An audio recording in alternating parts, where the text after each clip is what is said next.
And we are live and you can hear me. Look at that. I think that that is the first time in a very long time that I got that correct on the first try. The year's almost over. Yeah, guys, I know. I was thinking that a few days ago. I feel like the Gungies literally just happened in January and now we're in June, and where the fuck did the time go? Xander, I appreciate the joke. I like it. Again, I've said this before. I like that as I start my live streams, people just throw a stupid joke my way. Hot definitely is a trailblazer in that regard. Real is it logicians or logisticians into a bar? The bartender says, "Do all three of you want a beer?" The first says, "I don't know." The second says, "I don't know." The third says, "Yes." That is a smart people joke. God damn. Oh man. Today is an interesting day in game. We have a new TB plan that I've put together, which is supposed to get us more stars. However, we had some missed deploys in one day. So we have this lonely Kashyyyk was down by literally one person. We missed 2 deploys, but down by one person in terms of not being able to get it, which annoys me. But it looks like with this plan right now, we're going to be able to make up that star, possibly, with Bandor, which would have meant we'd hit 43 this time, which is a sad day. It was a first of its kind TB for us, so we had very conservative overnight orders, and when those were met, the non-TB officers did not follow my instructions to lock everything down. And I guess opened Mandalore deploys. So I'm actually locked out of even doing Mandalore today, which sucks, but that's okay. That means we are going to have, well, it was a learning experience for me. But we are going to have some extra time to play with Vaanced Account today. Daniel, that's basically what we. First of all, just somebody quitting during TB is crazy because you lose so many rewards. But that's basically what happened to us last time with an alt account that was an old member's account, and it got logged into and left the guild, but then rejoined the guild. So we actually completely got rid of the account itself. And we've had to make up some of those platoons and relearn that, but we're getting back there.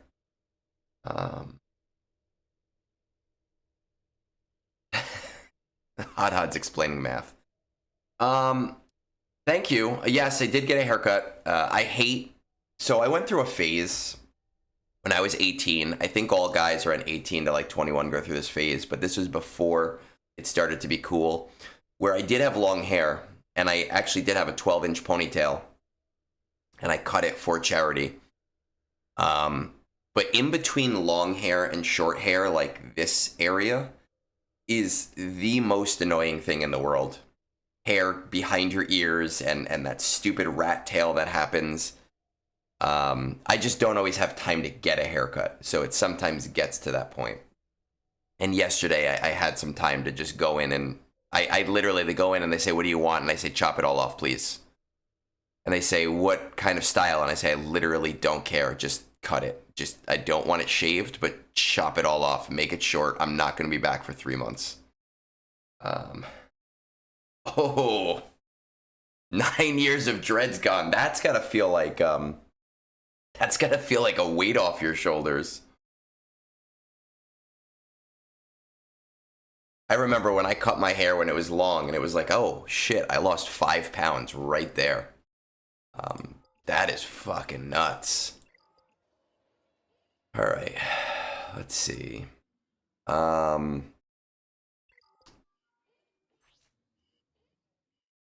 No. Oh, I did, somebody in my guild finished all of their Zetas yesterday, so in solidarity, I gave 3 shitty Zetas to my characters.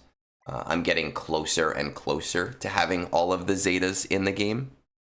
I am a ways away. All of these new characters with the double Zetas have been hurting my ability to do that. But I am getting there. I unfortunately am not having a great time in this TB. It has not been a good day. I thought I would maybe get the Kyber one. It does not look like that's happening. This was a nasty one. I thought this Ahsoka was going to be Balin food, and I completely got just reamed. Just completely reamed. This guy had great mods, man. He screwed me so hard. Hey, Christian. I was actually thinking about you yesterday, man. I was like, dude, I haven't heard from you in a little bit, and I haven't seen you in a little bit. And this click to reply. All right, see, all of you in here with those mod powers, hot. That's what we're talking about. These stupid best viewers, streamers, people, and fucking getting rid of them. Okay.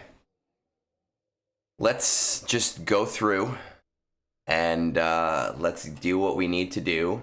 I would have loved to try a Malachor battle this time, but we are so close to possibly making up and recovering the lost star that I just do not want to take that chance right now of putting anything there.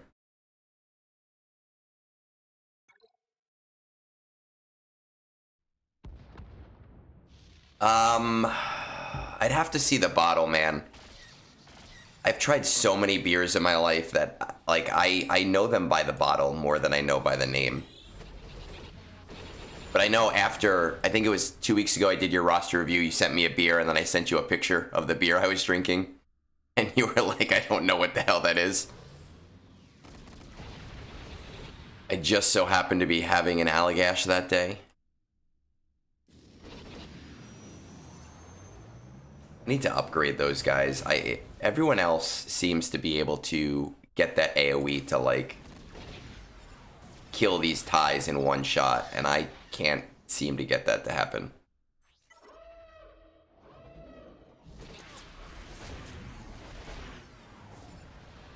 Allagash, I'm telling you, man, it's one of my favorites. So is Francis Connor, which is, it's got like notes of banana in it,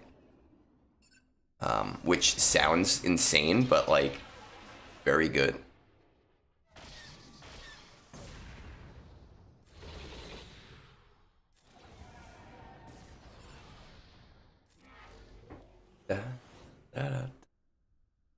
Walked into a shop and asked for a ham sandwich. Inquired if he wanted mayo. He replied, "I think not," and promptly disappeared. Mayo is the most disgusting. I'm telling you right now, it is the most disgusting substance on earth. I hate it more than anything else. I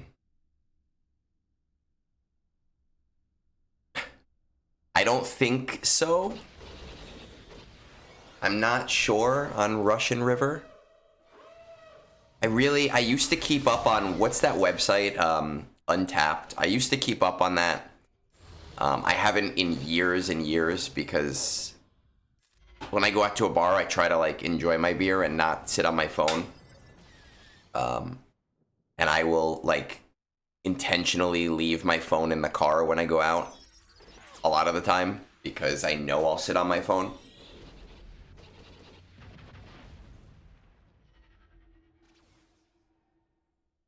Daniel, I know about your profundity. You were calling me an old man about it yesterday, if you recall, because I was getting annoyed at you young whippersnappers and your ability to sim that.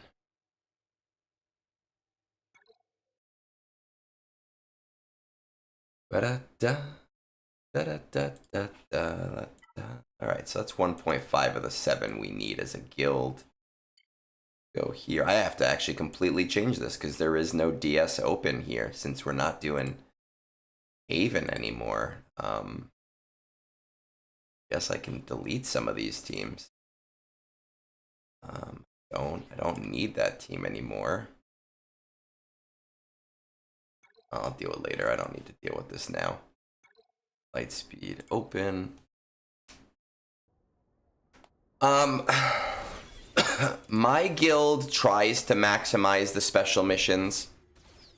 I need to get us more in tune with trying to get everybody on board with outside Zepho and Mandalore, because everybody does Zepho and Mandalore, committing to doing at least like one additional special mission. But right now we're such on a growth spurt in terms of stars that it is hard to prioritize them, especially with the turnover right now. You know, we've had some people quit. We've had a platoon alt that we needed to get rid of. We have somebody who's leaving this time because it just, unfortunately, I think the structure has shifted enough where it just doesn't work out anymore.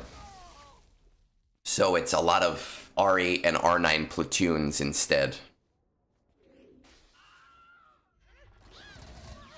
Nena, where you are in the game, I don't think it's worth it. You know, I think there comes a point where guilds do need R9 squads.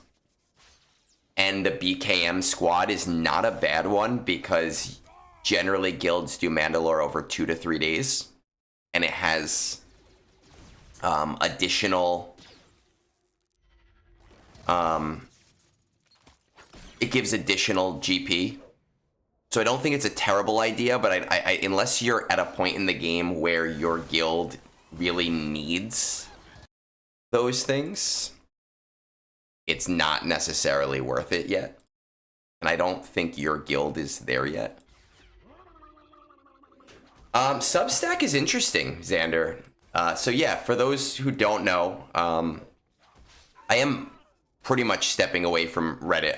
I have one more post I have to make because I made a commitment to the kindness event for May. So I do need to make that post after talking to Meathead. Stepping away from Reddit doesn't necessarily mean I'll never post there. But if you watch like how Kazgul posts there now, it's just, he might comment every once in a while. He doesn't really put as much effort as he used to into it. I think I will get to that point where, you know, you might see me there sparingly.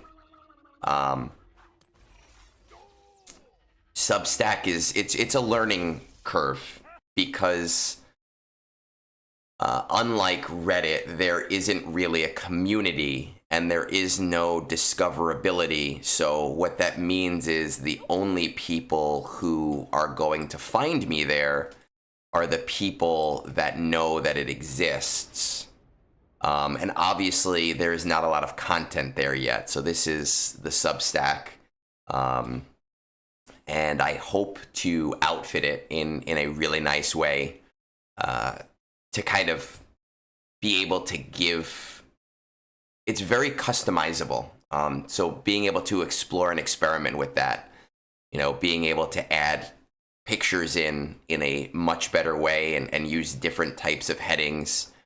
But it's, again, there is no, oh, hey, let me Google the hashtag for Star Wars Galaxy of Heroes. So it's almost like an exclusive club that you either know about or you don't know about.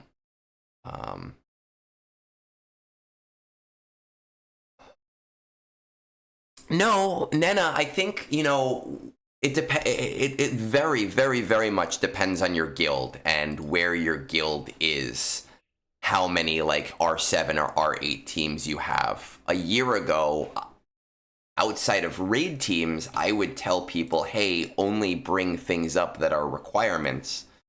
But now my guild is in a position where that's no longer the case, and we need those R8 and R9 teams because of TB and because of the raid. So a lot of it has to do with finding the teams that are going to give us really the most bang for our buck, and for us that's raid teams.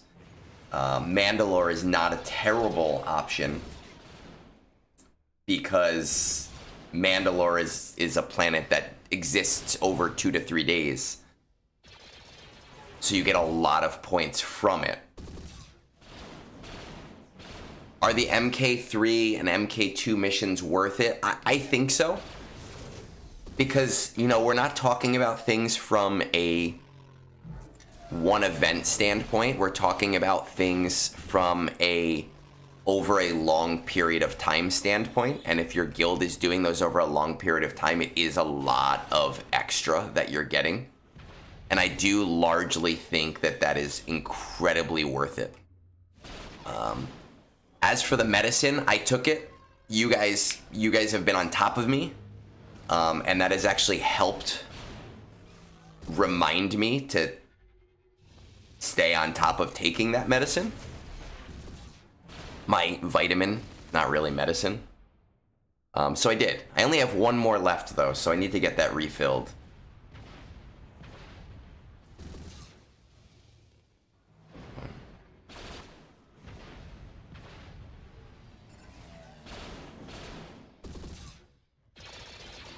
Speaking of TB, I am the proud new owner of an R8 Snowtrooper. Because we're now doing Haven in one day, we needed an additional Snowtrooper. I had plenty of relic materials. I was a little drunk. I'm sure somebody else could have done it, but I got it done. 54, what's the highest now that guilds are doing? I don't even know. Honestly, I think... Is 54 the highest? I think if I remember correctly from the early days, when I built an ROTE sheet, in order to max day 6, you need over 1 billion. There really is no way I enjoy that. I think you needed over 1 billion GP. And that's assuming you got a 100% CM completion rate. I think that they have built this to exist in a world where it's meant to last a long time. Again, if you guys remembered a few weeks ago, CX2 was tagged with a platoon tag, which strongly indicates that they at least have plans for another planet. Yeah, Adis, I've got a lot of them, man. My platoon guy needs to stop telling me when characters were missing, because I just tend to do them, especially if I have extra. You know, I've got Mon Mothma. I have Hoth Rebel Soldier somewhere in here. I have now, what's his name? Snowtrooper is at R8. Some of them have worked. I've said this before. Some of them have worked out for me. Zalbar at R8 a year later worked out for me. So that, you know, that was a nice thing that worked out for me. Dengar at R8 worked out for me over time. So I didn't have to bring that up. Grief Karga I didn't want to do, but I did.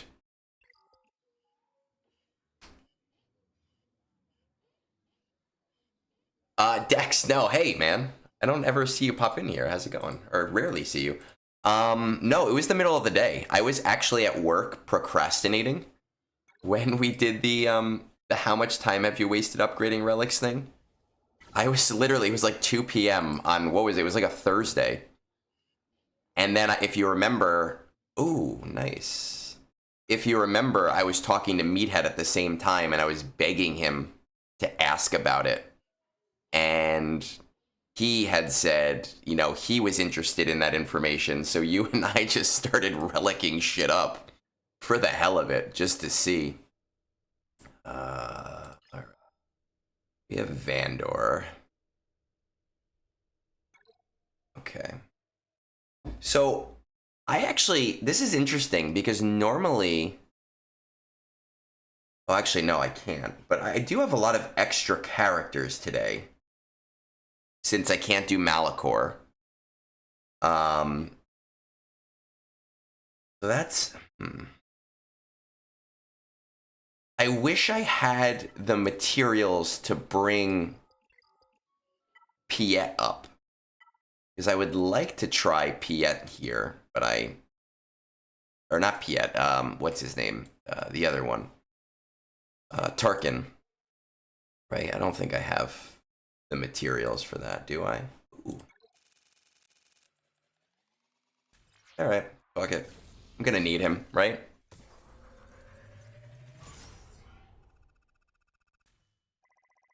I will tell you that during that convo, Meathead, what he basically said to me was, you know, what it comes down to is a lot of these quality of life things that we really want have to do with spaghetti code. All right, let's fucking try it, I guess.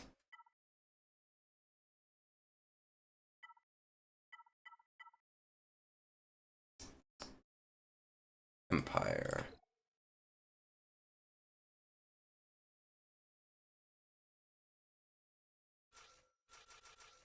Let's see. Now, I do not have the Omicron yet. No, Ben, that's why I did it. I wouldn't have done it just for the YOLO of trying a mission. I did it also because I know I need him for the raid. And Nena, I think you had said something. 32 at 32 stars, I don't think you necessarily need to have crazy R8 teams yet. My Tarkin mod's not super great. My clone mods I've been working on, they've been getting better. But, you know, like, I don't have a good... I really want something better for this before I bring it up, because it's not a great mod. And I have not been getting lucky in that regard. But let's see what happens, right?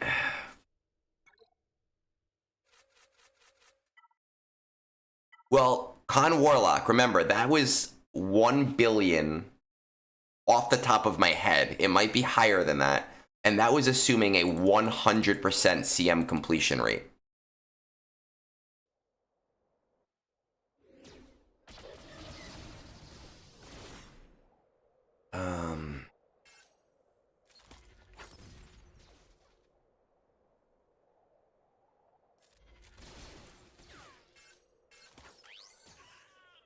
Yeah, this is already going super well.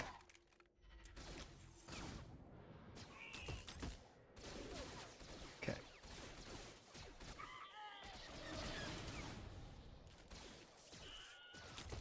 Wonder how this would do with Apocron and Lord Vader. Or yeah, his Omicron. I'll have to let my guild leader know, actually. Let's see. All right.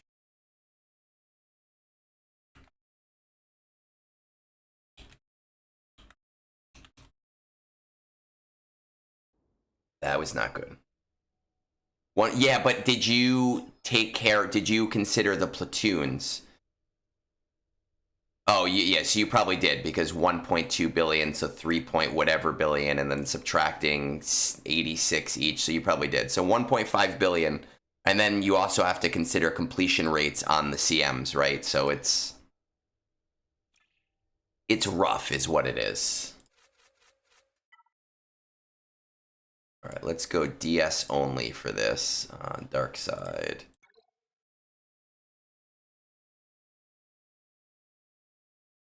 Can I underman? I wonder. How highly can we underman on this? No, okay.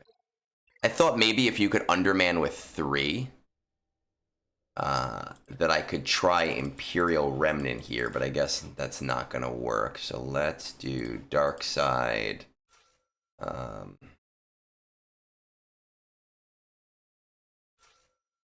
Sure, I don't know. We'll just do that. Hugsy, when they did it for the last one, it was actually about 2 weeks out. So don't expect it for a while.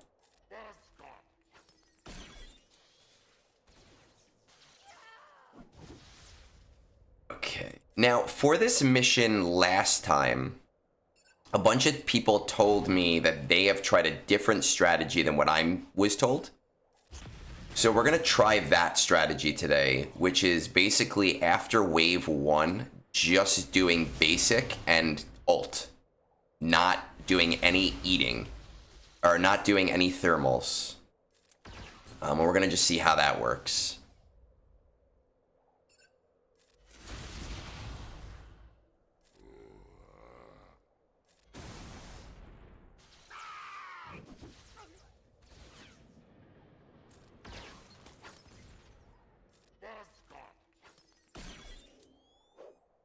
Yeah,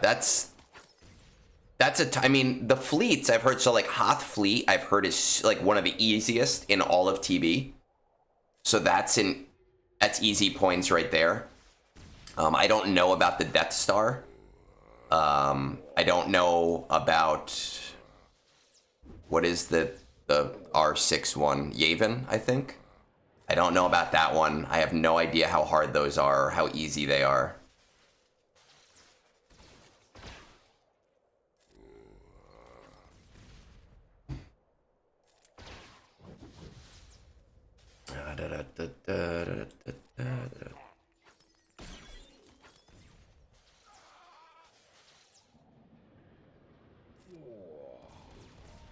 Ooh, okay.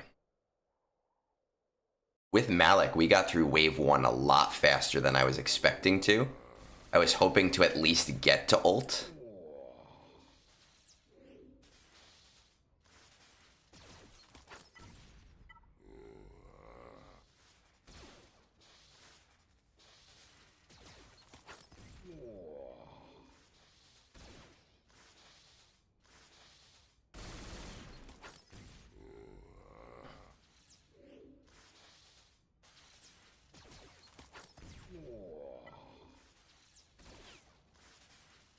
The lack of retribution is killing me.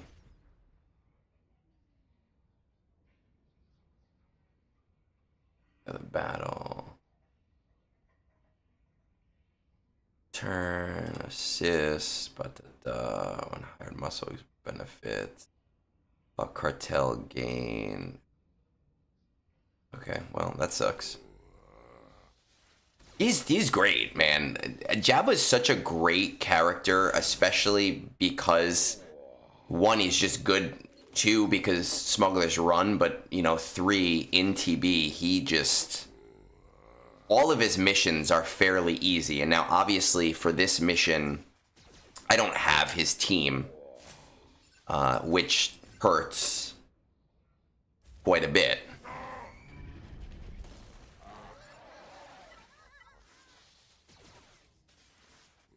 And it was super awesome for players at the time that, like, Jabba came out because, again, he had a TB mission. Or he had a,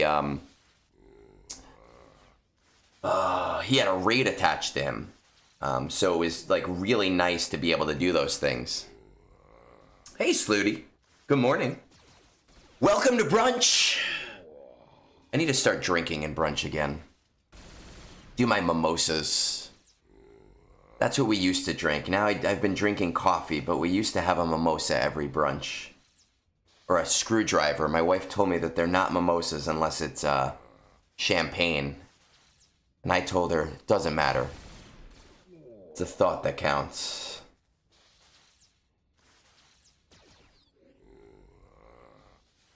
This does seem to be working better.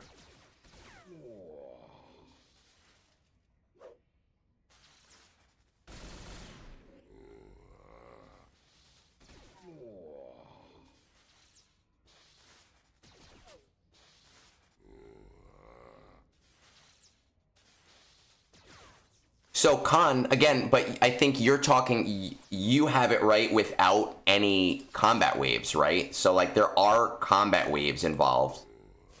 And once again, we talk about like fleets. I don't remember the exact amount. We can look after this. But the Hoth fleet is like literally the easiest. And that's, what, 100 million points for the guild right there? So that's the whole thing. That's... Yeah, ROTE will be maxable before before light side geo because of the way that it is with ships, and we just don't get enough ships, which is just so ridiculous. I like this strategy a lot. It's very boring. It's stupid to watch, but it works. Who was it? Ani, I think Ani mentioned this to me last time. So Ani, thank you. And I know a few other people probably corroborated that.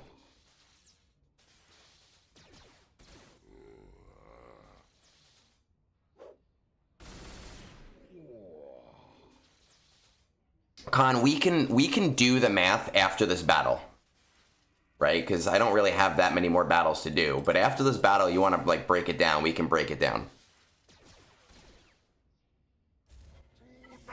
So light side geo, the old TBs were sectioned by alignment, and you'd go on a single planet with multiple sections in the planet, and the top section was fleets. So the way deploys worked was you can only deploy fleet GP to fleet nodes, and you can only deploy regular GP to regular nodes.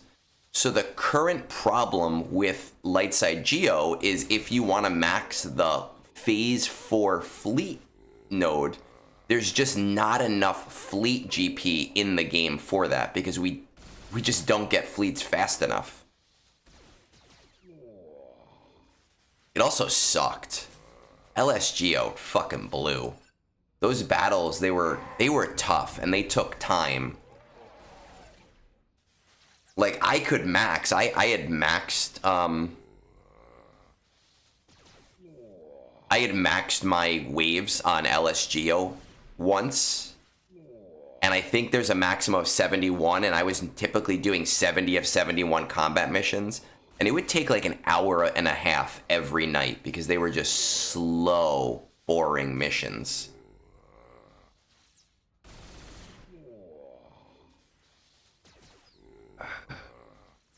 Put this over here. Ooh.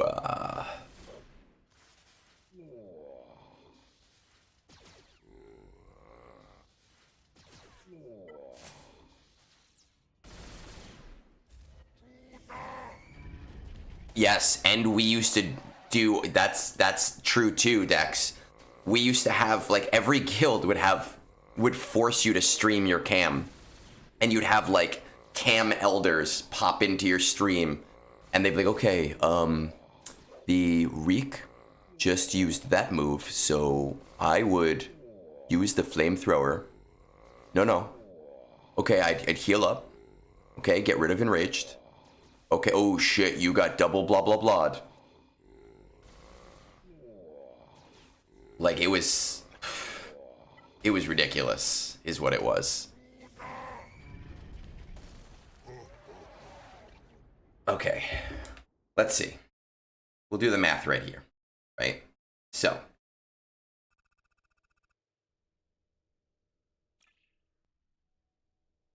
each planet, 1.18, right? So,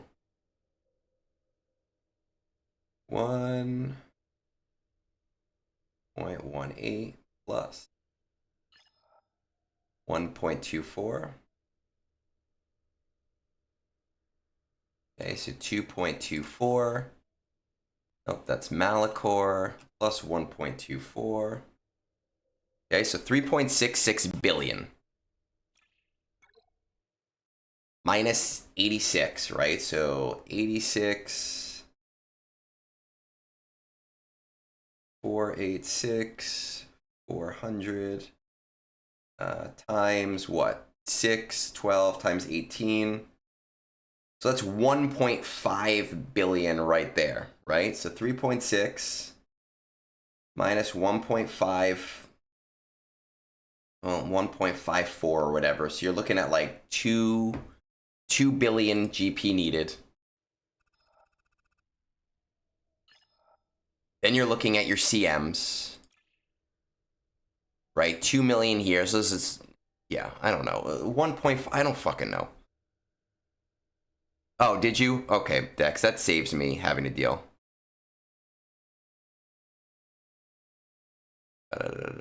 Dex, top player in the game, so that you can get.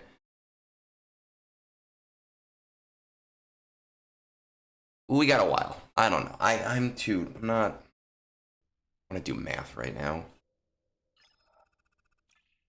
How's the guild doing? Nobody's deployed in a while, it looks like. Our deployments look like 2.5. Why? Why is nobody deployed?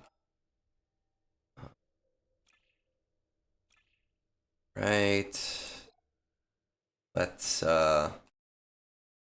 see what we can do here. Let's hope for the best, right? Maybe sometimes if everybody survives the opening move, this actually works. If not everybody survives the opening move, we basically lose.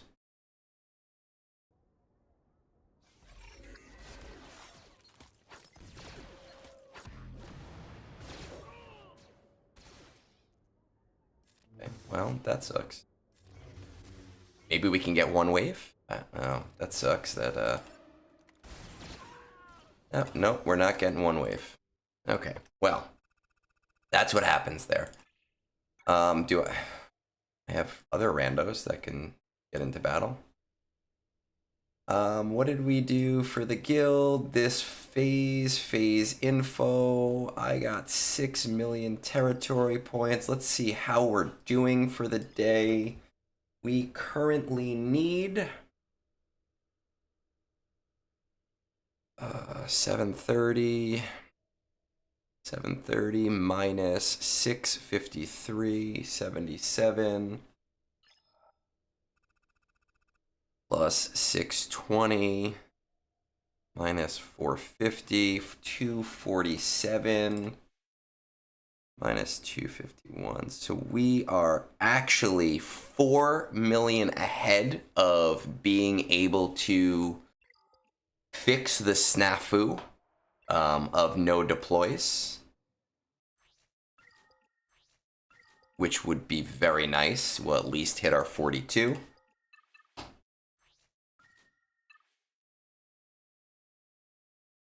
Gotta get impulse detectors because, well, because I have no more left after doing Tarkin today. Yeah, let's buy that. And crit chance, I don't need crit chance.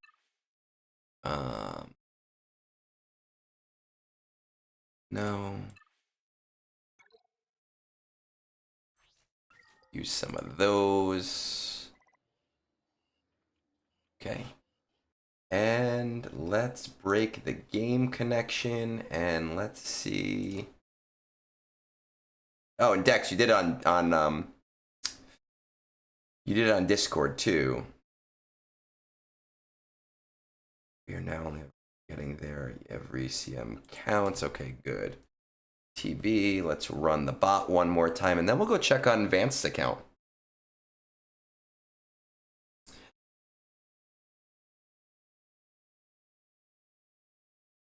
Yeah, guys, listen, I know how hard it is to leave a guild. I've had to leave guilds before. I get it. You can be friends with people in your old guild. That's what some people seem to forget, right? Like, I know it feels frustrating, but if you're not in a guild that matches the effort level that you want to put into the game, you are not going to have fun. And that can be incredibly problematic. I get it. But some people, like, that's what they want. They want the guild aspect. The people they play with are more important than their rewards. So you kind of have to decide what is for you. We are gonna pop on Vaanced. Let's see.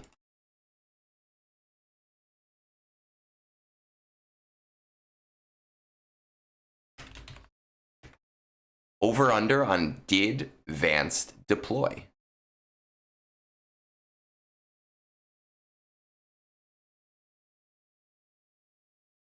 I don't kick people out of Discord if they leave the guild.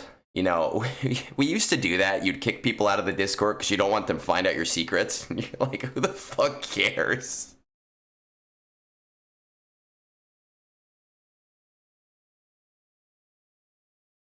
I did, Daniel. I did. It was funny. I won 6 in a row if you ignore the one that I lost.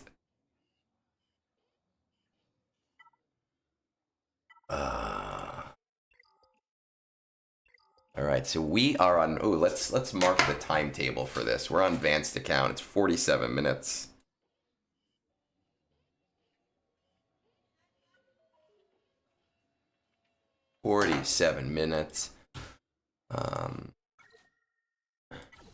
Hey, Caleb. Good morning and welcome to Brunch. Of course, he has not done his mods today. We need speed mods because he is going to have Jabba soon. Gotta get him speed mods.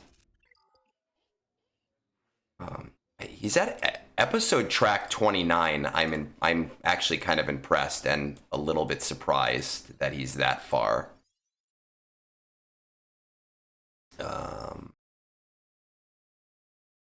See, like, how over an entire 2 fucking TBs he wasn't able to deploy that many characters? Like, why?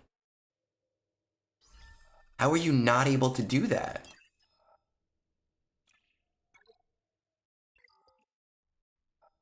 Like, that would have been great for us to be able to get that for him.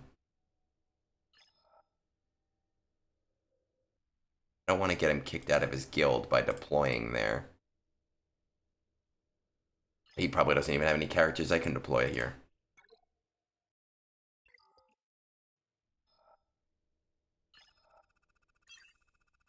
They don't even speak English, so I can't.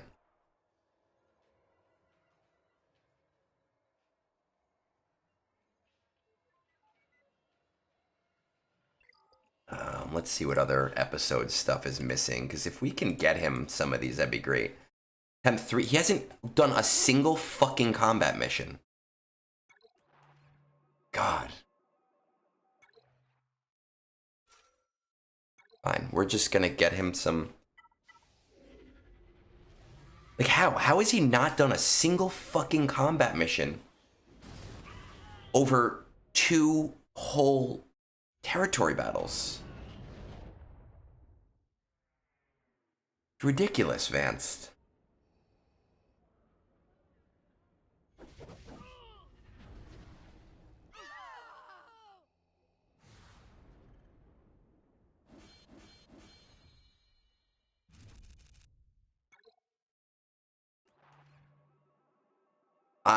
When it comes to BAMFCon, I mean, why is C in here? C's not gonna do shit. I don't know. I'm going second run on him. I don't have the resources. I will probably buy a 5-pack with crystals just to be able to maximize the era battles. But that's about it. Am I sure he still wants to play? I've asked him on multiple occasions. I've said to him, like, Vaanced, are you, like, do you want to play? Like, it does not seem like you want to play. And he's always like, no, I do. Like, I love this game. Okay. Like, doesn't seem like it. You have to be reminded to play your game. Doesn't seem like you like it as much as you say that you do. But it's Vaanced. A Vaanced will always do what a Vaanced will do, right? and it provides me some lovely content to be able to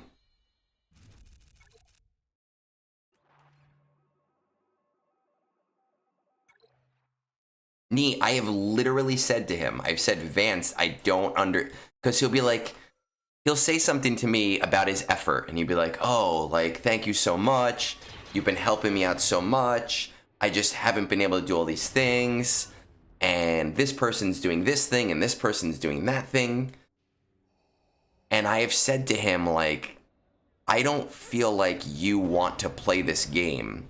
I don't understand why.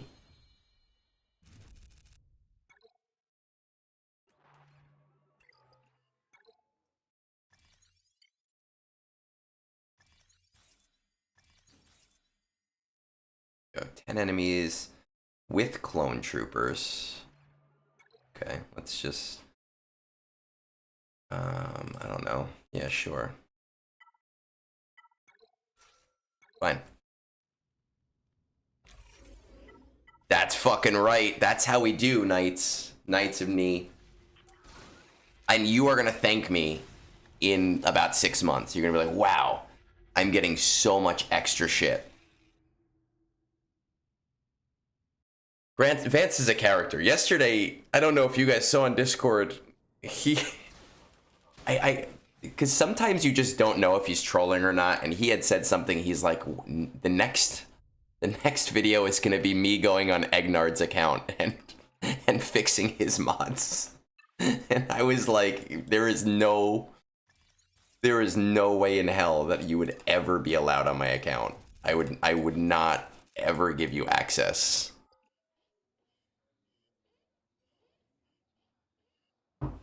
Ben, my thought process, I was about to show you my characters, but then I remembered I'm not on my account, is that if you're in a position to do so, it's always better to inflate your GP. It helps your guild out a lot for TB. It doesn't seem like it helps out a lot, but over the course of the entire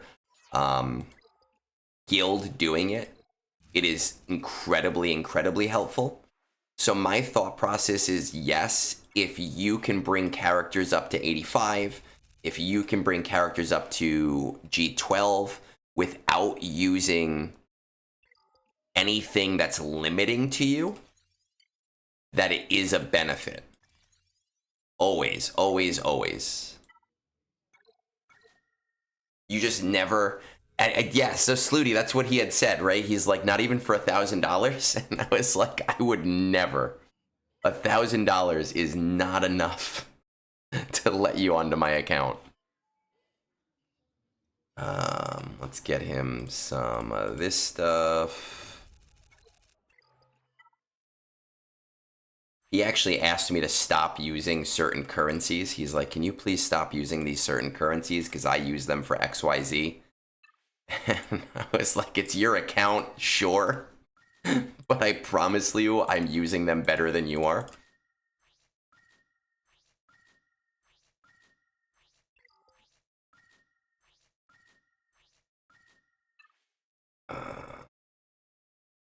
So we're not going to use those, because I did promise him that I would not use those things.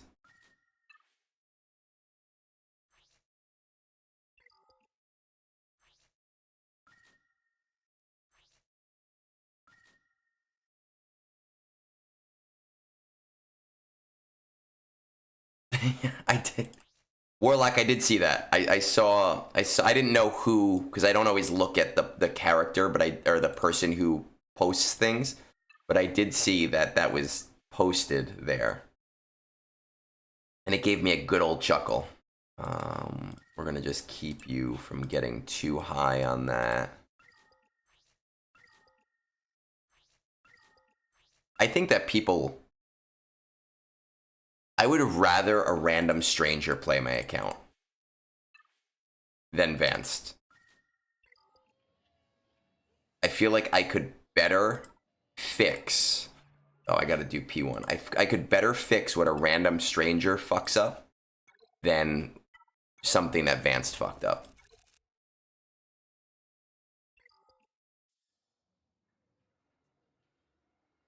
Oh man,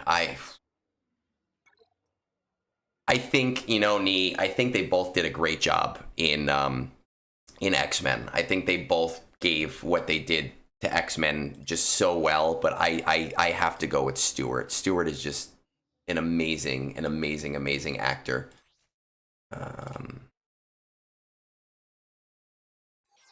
Sure, let's do that. And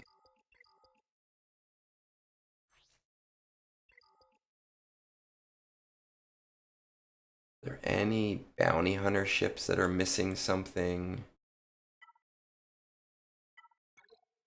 No, our bounty hunters look fine. Executor is getting close to that 7-star. I know, Caleb, and I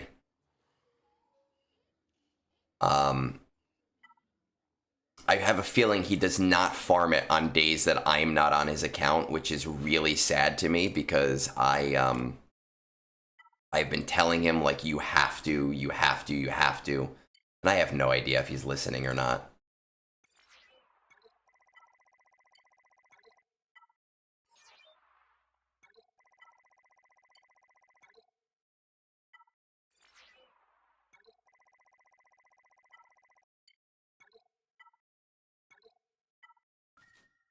All right, let's do a speed check. See if there's anything worth putting on somebody right now. Fucking account, man. Okay, we locked that. There's one there's one topic when I did my thing with Fat Phil a few days ago that I wanted to talk to Phil about. But it was getting late and I kind of forgot. And that was basically the idea of what's important to a mod, speed or primaries. And, I wanted to get the discussion from Phil because I know he's very big on mod primaries. My belief is that at my level of the game, primaries are very important. But at advanced level of the game, it just matters that you have the speed. Speed is king in the mid game, especially when your mod score is like 1.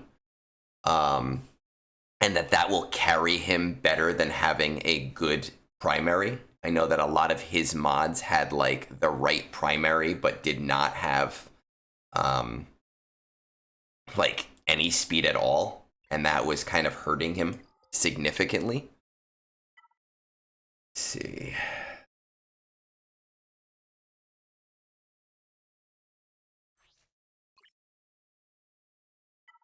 This, like the health is great on Commander Luke, but for his Commander Luke, I think that that's just going to serve him better. For my Commander Luke, I don't think that would be true.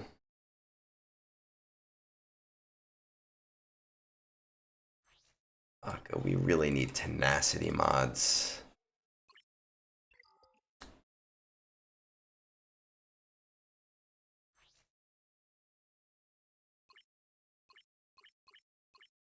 Actually got a fairly fast shock T for him. Don't need Quercetan to be fast. Weird Al movie already came out. Let's see what we can do here. With Daniel Radcliffe, I didn't see it. I do want to see it. I've heard that it is pretty good.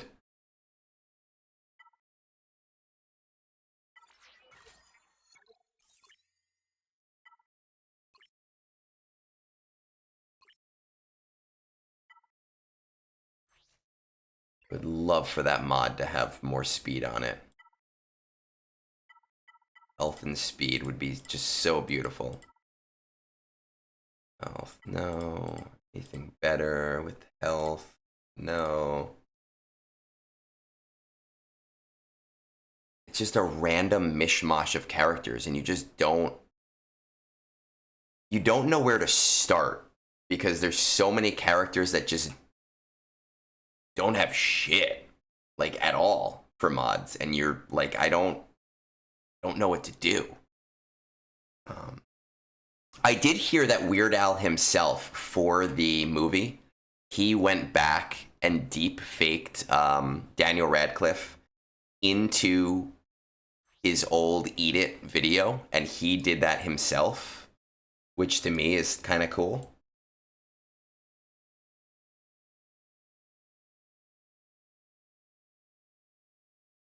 There's nobody that screams I need to mod him right now, especially with, have we gotten to the Jabba journey yet?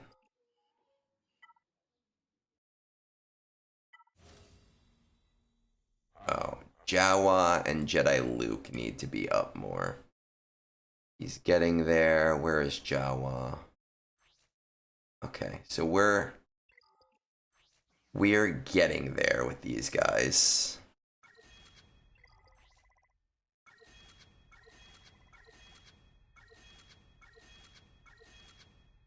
I don't know if well, you're probably gonna need that lead, but not yet.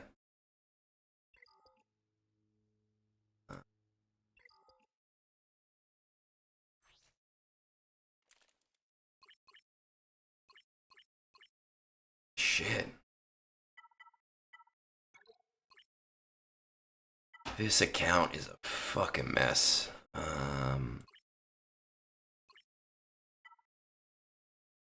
5 speed. 8 speed. Sure. Why the fuck not?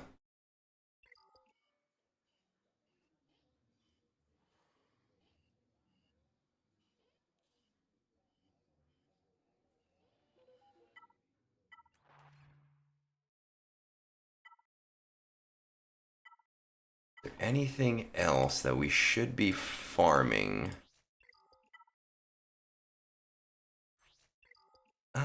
No, Raven's Claw sucks.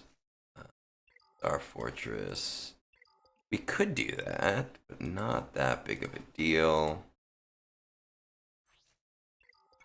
Let's farm the Marauder here.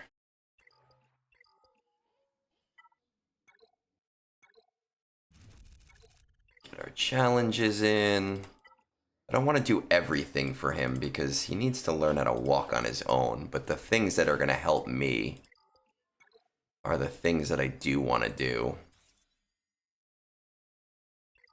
I think we just got him another Omicron. Okay. There we go. Let's just check on Discord real quick.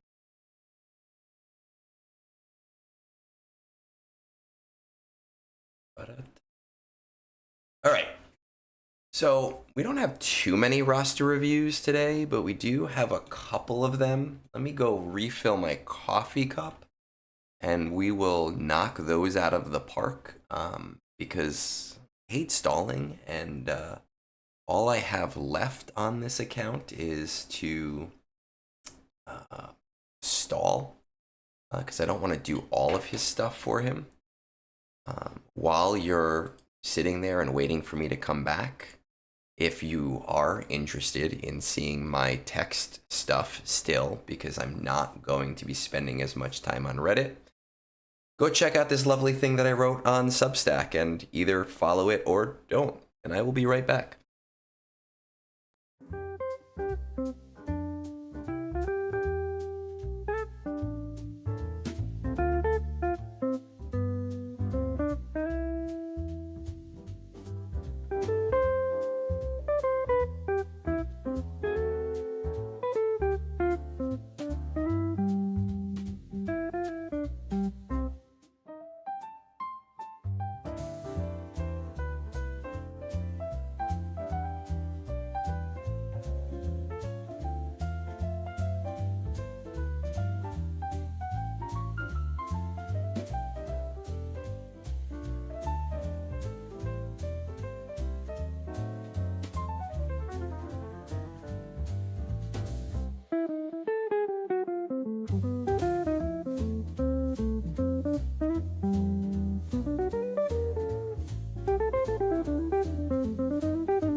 And we're back, and Vaanced pops in right at the end. Classic Vaanced. Vaanced, we got you to level 33 on the episode track.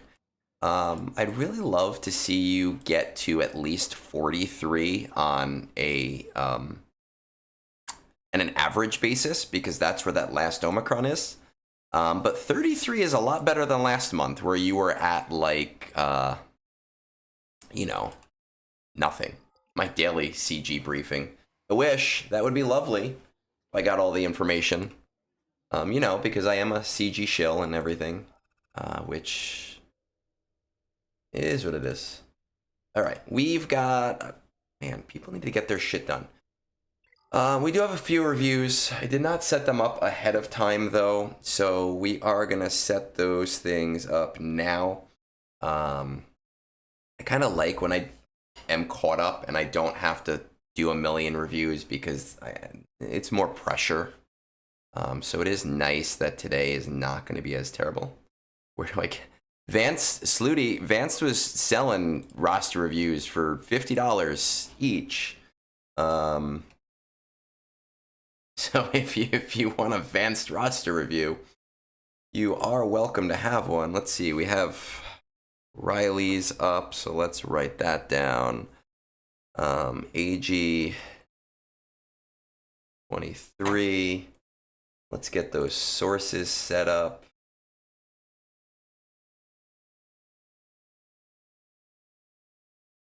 They did do Asher's, right? I don't know. I feel like I didn't do Asher's. Did I do Asher's? Let's go up here and find out. Asher.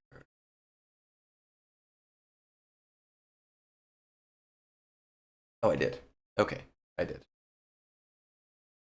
Yeah, why get one for me on a tip basis when you can get one for $50 from Vaanced?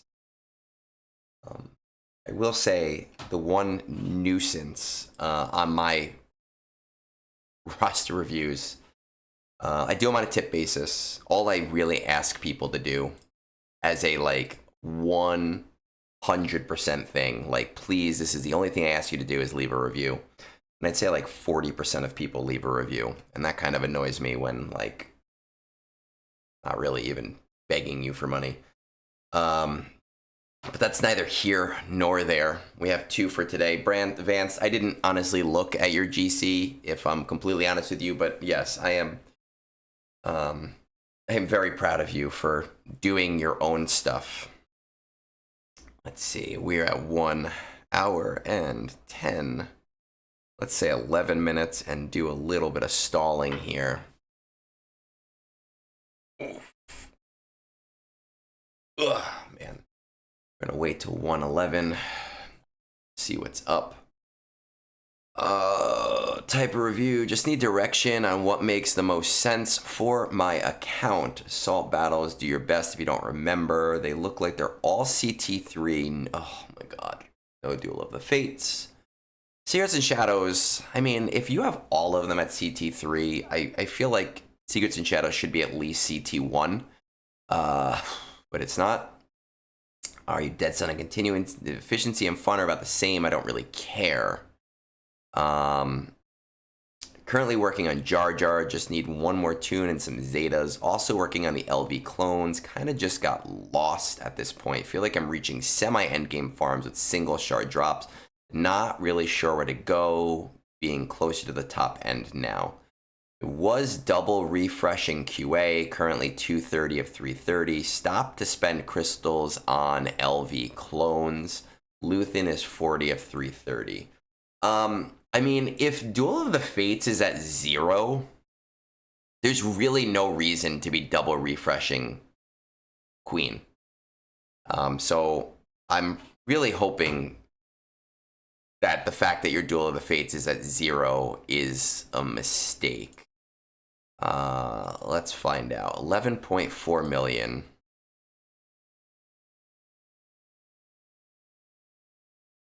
Oh, that's killing me. Yeah, like...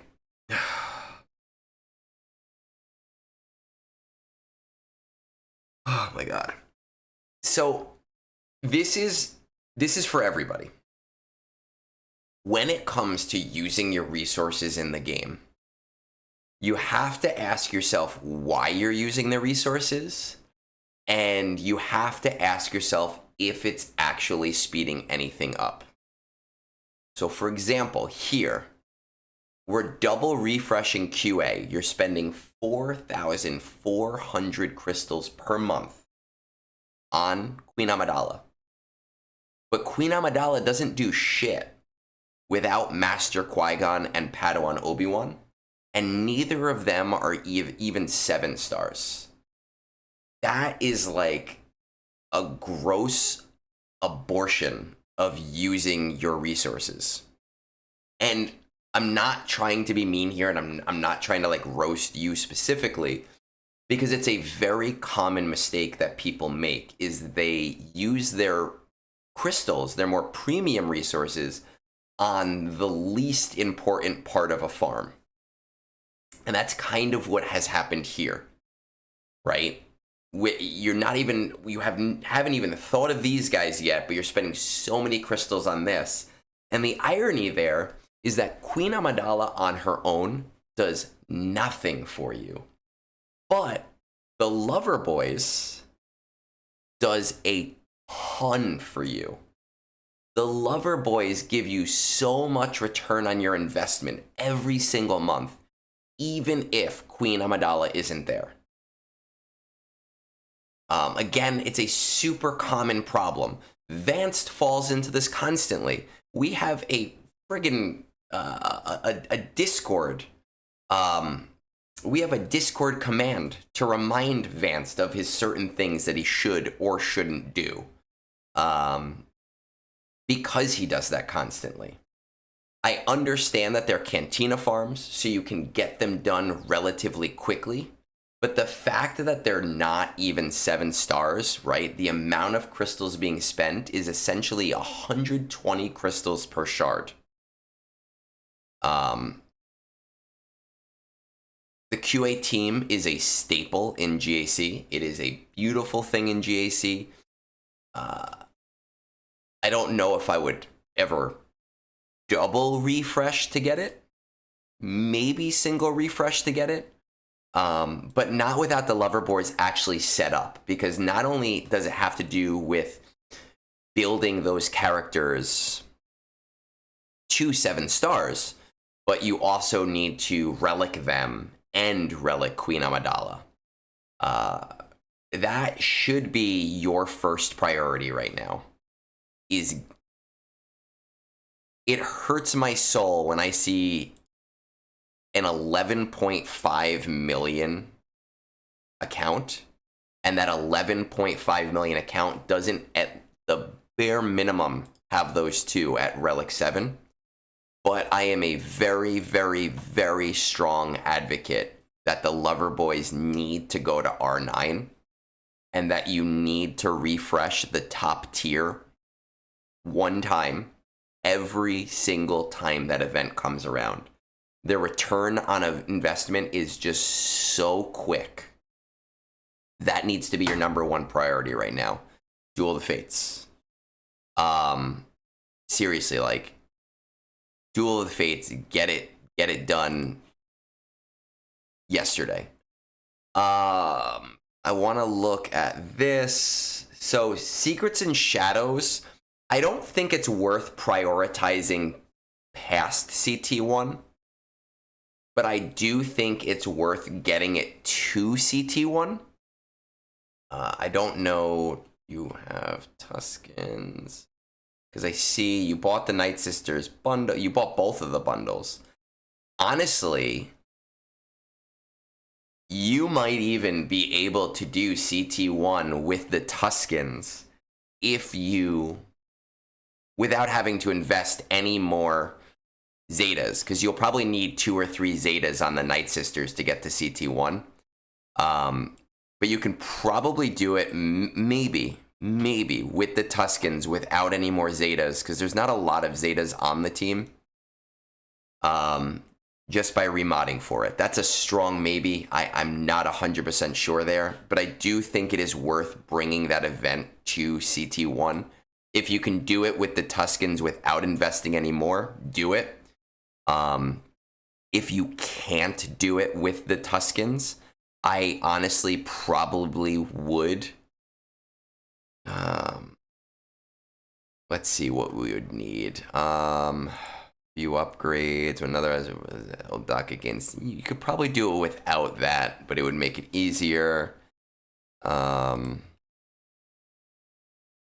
Great Mother. Plague Bearer would definitely help. I think Plague Bearer probably not mandatory. I think the only Zeta you'd probably definitely need is the Great Mother Leader one. For Mother Talzin. And if that's the case, by remodding these guys really fast, and old Daka just high health just for the event, you know, in 10 cycles, you'll see that Zeta back. I do think getting CT2 and CT3 is not super important for Secrets and Shadows. I do think CT1 is important. And so Glass, yes, you can do it with the Tuscans, but I'm trying to avoid extra Zeta spend on these teams for Riley. And I think that the Zeta spend, a single Zeta spend on Night Sisters would be beneficial if his Tuscans in their current state, while remodded, can't do it. Peridia Patrol. Peridia Patrol is not as important. Mary J, I went full health. I went full health on my DACA for the event. 2 CT3. Like full on health. I'll show you my DACA's modding got me through that event, no problem.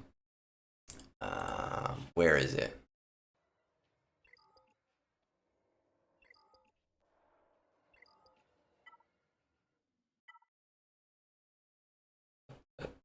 Night Sisters, DACA.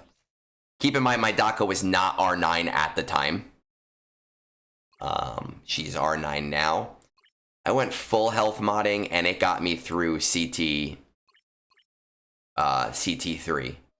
pretty quickly, pretty easily. Yeah, that and GLS, that's what I was saying. I was saying I think that is going to be possible, but I'm not 100% sure, and that he should try it. Oh, Tuscans are fanatical devotion. Shit, you're right. No, you're right. It's Phoenix that is Secrets and Shadows. I got them mixed up. Let me see. Did he buy that? So this, you can do it with these guys, with your Phoenix. You absolutely can. You're just going to have to refresh. You're just going to have to make them fast and strong and rise together. Let's see. There is, do we have the Zeta here? You don't have the Zeta on play to your strengths. No, you probably can do this without. Let's see, Lost Commander.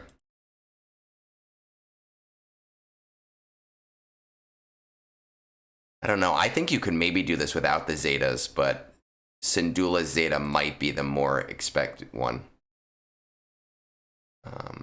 I did not have that same experience. So, Mary J, you're talking about CT2 and CT3, absolutely. With Commander Rex, CT1 of Secrets and Shadows is doable, with Rex being G12 and the rest out of the box, being G12 to like Relic 3. There are a ton of resources on that. For CT3, absolutely, sure, it's going to be a pain in the ass. But honestly, you can probably do this with just making sure they're fast and maybe a Zeta. least I could. They can 3-star, but it can be very luck-based, from what I am told. But if we're trying to avoid Zeta spend, then, you know, doing that event once a month is not the worst thing in the world. Lover boys are the most important thing right now. That can maybe be done after. These are not as important. It does kind of hurt me that you're not getting the rewards from this, though. We will come back to that, though, and kind of like it's more important than Jar Jar right now, to be completely honest. You're working on the clones. You got Scorch. I mean, you didn't get these guys, so I don't know if you just got lucky. But these guys will be coming up as they get farmable. Maybe you'll get lucky with the era battles. What is your guild doing for this? 530, the raid. Not doing super hot, so you don't have to heavily invest in the raid.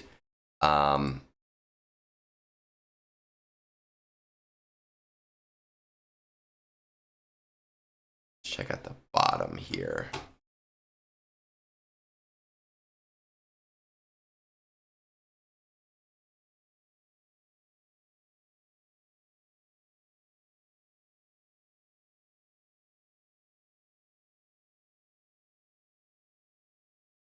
Check out some of these guys. Got Leviathan Profundity, Executor, yes. We don't have Tano, we don't have Balin. Neither is like super important right now. We have everything else. It's crazy. I mean, finish Jar Jar because you're so close.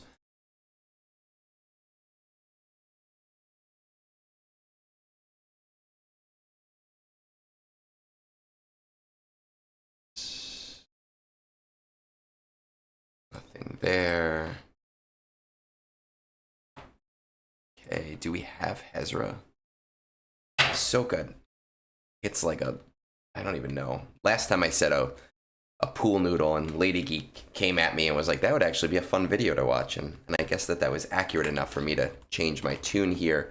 But the team is just so, doesn't do shit without Hermit Ezra. I think right now with where you are in the game, you know, you are in a good position to just take your time and do the small things that you haven't done in the past. The way your guild is looking for the raid right now, you don't really need to overinvest. So I think with the clones coming up relatively soon, you have Scorch already. You're at like 6-star with your other clones. You're in a good position to do what you need to do and don't have to go too much further until we have more raid information. So as those clones become farmable, yes, farm the clones. Finish Jar Jar because you're just already there, so you might as well have the team. But I really think that Lover Boys to R9 should be your main priority right now. And I wasn't convinced about Imperial Remnant, but I am now, based on where your account is, that you should prioritize them and do like 1 refresh a day on each of those farms to, at a bare minimum, bring them to Relic 7. I am a strong advocate of bringing them to Relic 9. I get why some people don't want to do it. I think those people are dumb. I'm not going to fight those people, though. I think that R7 is a bare minimum, and you don't have any major projects that need to be done right now. So this is your time to do those 2 things. I will say that in the background after that, just right now, I would be slow farming towards Ahsoka, just because even though I think the team hits like a wet noodle, no GL is a bad GL, and it's not worth like not doing them, especially if there's no emergency projects right now. But that's why I'm saying slow farm it so that you can pivot away from it. If, you know, pirates happen to be super amazing and now we need pirates because of a TB planet or something like that. But I think that your main priority right now needs to be those small things, which is Lover Boys and which is Peridia Patrol, and getting those things done. Again, I refresh both events one time to get more R9 because it's the cheapest way to get those things. It's just so insane. I very rarely have to think about R9 materials now because by the time I need an R9, I already have the stuff for that R9.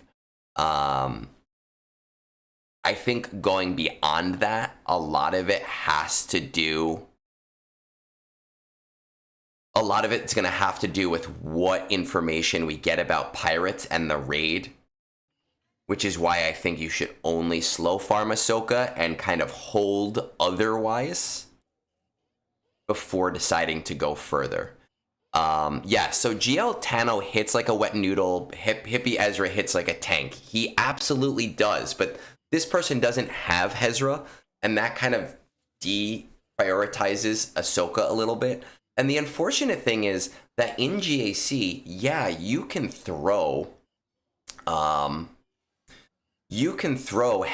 in there with Ahsoka and make a great team. But with Rey, it makes a team that is just so unpredictable when it comes to beating it that I fight it first just to know how my GAC is going to go, right? Am I shitting the bed this GAC, or am I going to have a chance this GAC? So a lot of people throw it with Rey, and I do too, and it puts my Ahsoka in a position where it's like I don't even know if I want to use her at all. So it's just an interesting dynamic, and I think that this is probably the shortest term roster review I've done in a very long time, because I do think that outside of just building up the small things, that it's worth waiting for more information for you. Hey, Shadow, or Darth Link, I should say. Thank you for the resubscribe. I appreciate it. For those of you with your Prime subs, this is a perfect time of the month. It is June 1st. Get those fucking Prime subs out here and give me $1.50 each without spending $1 yourself. It is a wash. It's so boring. I actually, in my last GAC match, I can't show you the actual match. This really pissed me off. I wasn't going to win anyway. Where is it? Enter. I went against... I had nothing left because I had a really bad match. Just a terrible, terrible match. And I had nothing left. And... oh, no, I don't want to edit defenses. Review. And I had to go up against... oh, that's week 1. I had to go up against this team. With... oh, is it a backwall team? It was a backwall team. The Traya Lord Vader team. And I threw Ahsoka in there just because that's all I had left. But because of this Kron, Savage and Ahsoka just went back and forth for the first 3 minutes of the battle. Because she kept stunning him, he kept getting TM. She kept stunning him, he kept getting TM. It was the most infuriating thing in the world to watch. You know, Yami, that's actually interesting. I might try that next time just to see how that works. Because I didn't think about that. Padawan hits hard, but Ahsoka hits like a wet fucking noodle. Let's pop this back down. And let's put this back up.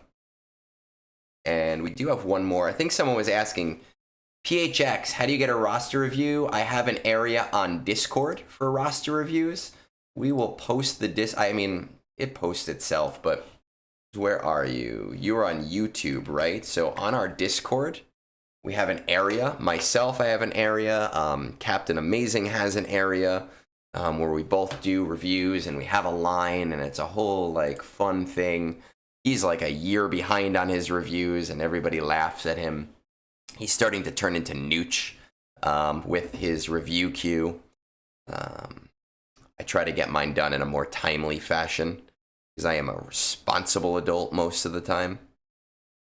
We actually only have one more that needs to get done today. AG23. Nena, I'm, you know, we have, what do we have? We have this roster review information thing. I do conquest check-ins, which I do charge for, unless you're a premium member, because they're a pain in the ass to do. I also need to, I need to do TB check-ins on here and put something in here, because I have been doing a bunch of those. I really do whatever people ask, because I want to be helpful. All right, we got AG23. It is 134, right? We'll stall until 134 here.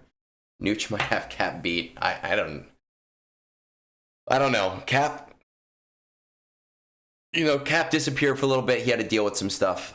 He's coming back now, but in a more relaxed, environment.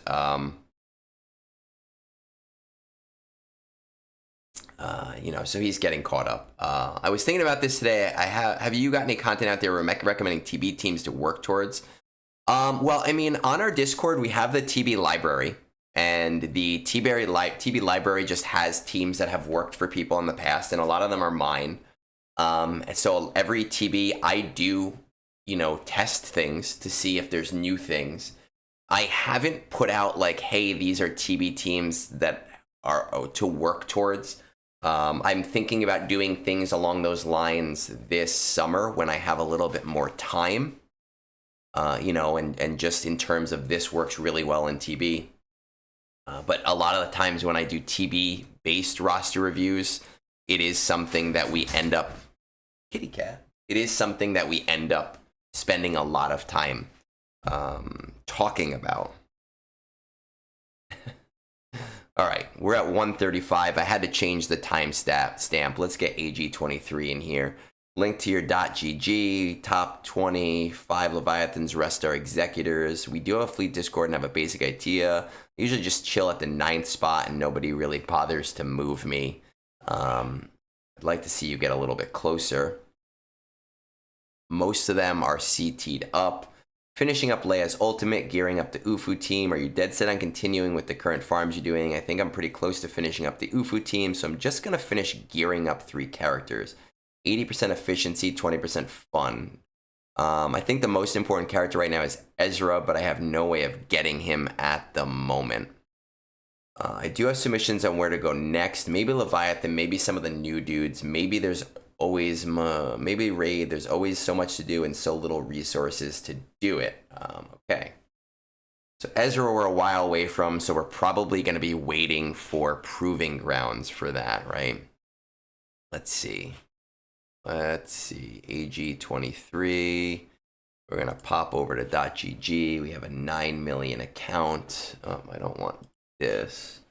We want this up. 9 million. We sit at like 9. Somebody told me, I think it was McClunky, Mr. McClunky, and I have not had time to verify how to do this or what the strategy is. But that if you have MK6, you can use MK6 in an executor lineup to beat Leviathans. I don't have confirmation on that, but I would really love to see you get further in your fleet and in your fleet Discord and being able to get into the top 5. So that's just something to look into. Do you want to check into your guild? 550. Your raids are at 169. So you're going to need about a 2.3 raid score. You're going to have to put a little bit of effort into the raid, but probably not that much. Haven't really done anything with these guys. Haven't really done anything with these guys. My trouble here, I don't know how strict your guild is about raid scores, but right now we don't know any of the old teams. So really, you should be putting at least a slow farm priority on one of the new raid teams. And unfortunately, we are so close to the raid now, presumably, that I don't really know what raid team you should work towards, right? So like 2 months ago, I would have said you should start slow farming Bad Batch as they come out. But the clones are going to start becoming farmable, and I think they are going to be a stronger team. And so it might make more sense for you to start doing that. But without knowing what the old teams are, and with you being so far behind, and me not knowing what your guild is going to really expect from you in the first couple of raid cycles, it's really hard for me to give you advice there. I think what you need to do is go to your guild officers and ask for guidance for what the expectation is going into the raid, right? That's just something to think about. Because my guild, I've given that guidance. I've said our expectation is within the first 4 raids, we're at the same score we're currently at. And that means everybody needs a 5.3 raid score. Our expectation is that within the first 3 months, we have built to the next raid score, which means having an 8.3. If your guild's expectation is to keep its same score, they're going to need you at like, 130, I think it is. So they're going to need you at like 2.5 million, and you have nothing built out so far right now for that raid, or even building towards. And we're kind of like on a hope and a prayer that there'll be enough old characters for you to be able to do that. So I do think you need to go to your guild for guidance specifically on what their expectation is leading into the raid. Most of your assault battles I am happy with. I say this, I said it in the last review. I'm going to say it again to you. This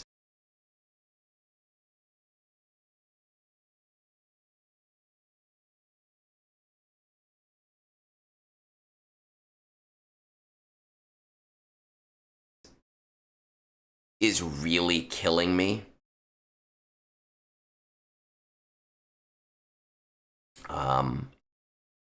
This is really, really, really killing me right here with Master Qui-Gon and Padawan Obi-Wan not being at relics. I think you do need to rectify that short term. I think it's just so important. Now, at your GP level, I think R7 is okay. Again, I've said it a lot. I've said it a bunch of times that R9 is just a really important thing, and I am a huge subscriber to R9 on this team. I can see you at stopping at R7 right now, but I would honestly strongly push for that R9 for the material ROI. It's not as important for Peridia Patrol. I don't think you're in a position where you need to do the Peridia Patrol, guys. I think the one thing I would suggest for Peridia Patrol is prioritize getting them to 5 stars so that you can beat tier 1 and tier 2 and get those shards for free as you're building other things. 1, 2. Finishing Leia's ult rather.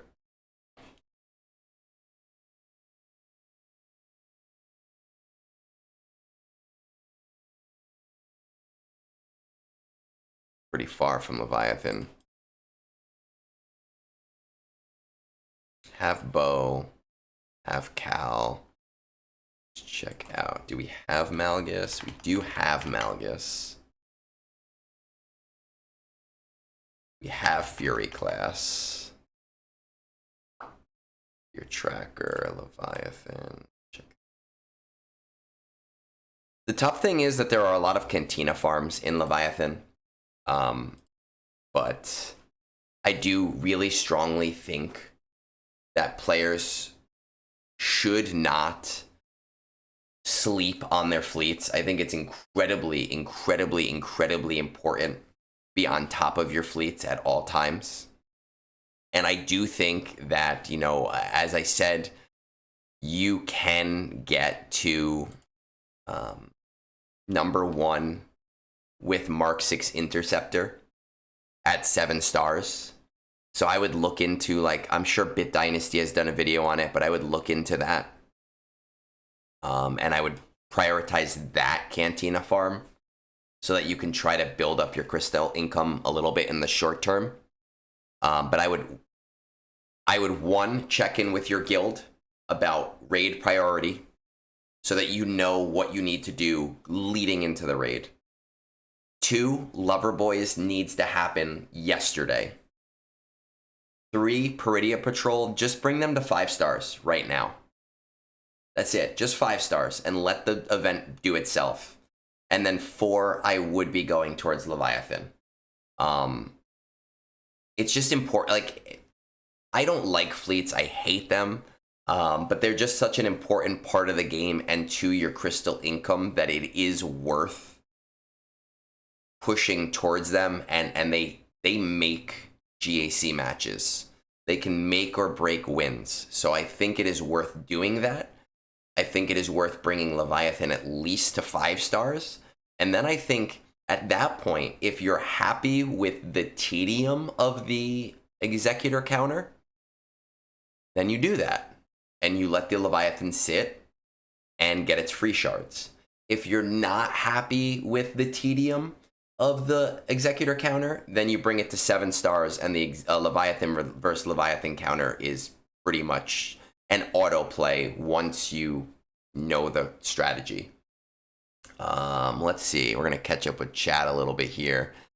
Ben, I very strongly believe that Inquisitors will be a raid faction. I think it would be a really player-friendly thing, especially after the Inquisitors bundle came out. I do believe there will be old teams. I think that is what people don't understand, is that as this game progresses, they have to do more and more towards the spending aspect, because there's more and more players that don't need anything. There's more and more players in my position that can bring a character to relics like that without even thinking about it. So they need to find a way to prioritize new characters, and that it makes sense that they're putting a bigger importance on new characters for the raid and just for the game in general. I do think that they will completely alienate the bottom half of the game if they do not put any old teams in, and I think it would be a very strong mistake for them to do that.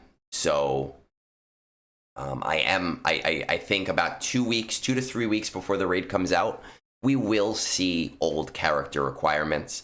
Some of the wording that they have said recently lead me to believe there's a 50-50 that that old Bad Batch is also going to be a raid team, because with Pirates they said factions, they didn't say teams. So I think there is a little bit of a case that both Bad Batch will be usable there, and we'll see. Let's see. I have 2 Amis. Are going to be any old teams? Does it make the... Yeah, Jedi Knight Cal Kestis. Unfortunately, the SM is not autoable. The Whirlwind Zeta does make it easier. It is one of the only battles in the entire game that I remod for. It is. I very rarely remod. It is the one team that I remod for because it just increases the win rate considerably.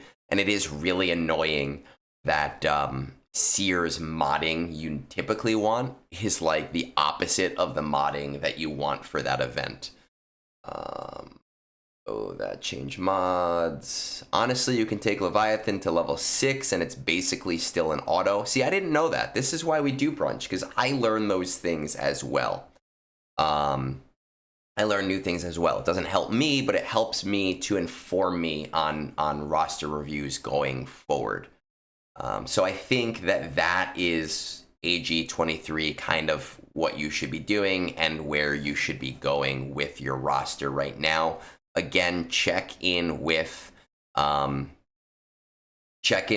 guild and your TB and raid officers, because they will be able to give you guidance on their expectation going forward for the raid and how much priority you need to put in right now.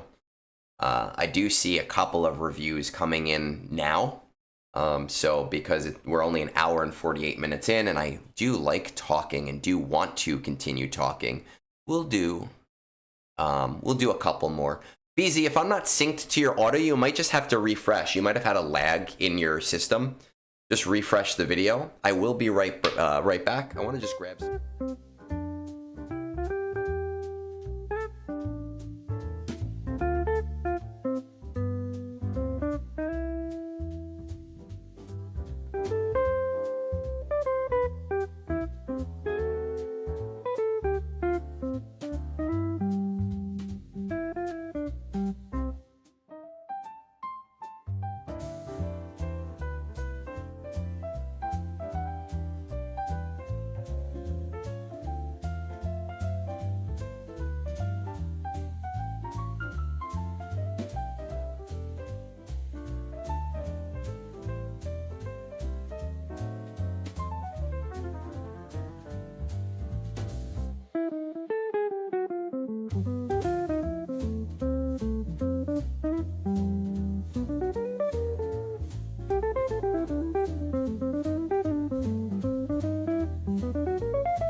Boom.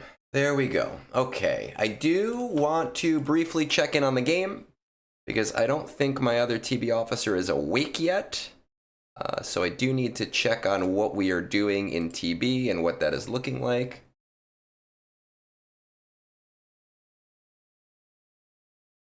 See if I have to change any goals around.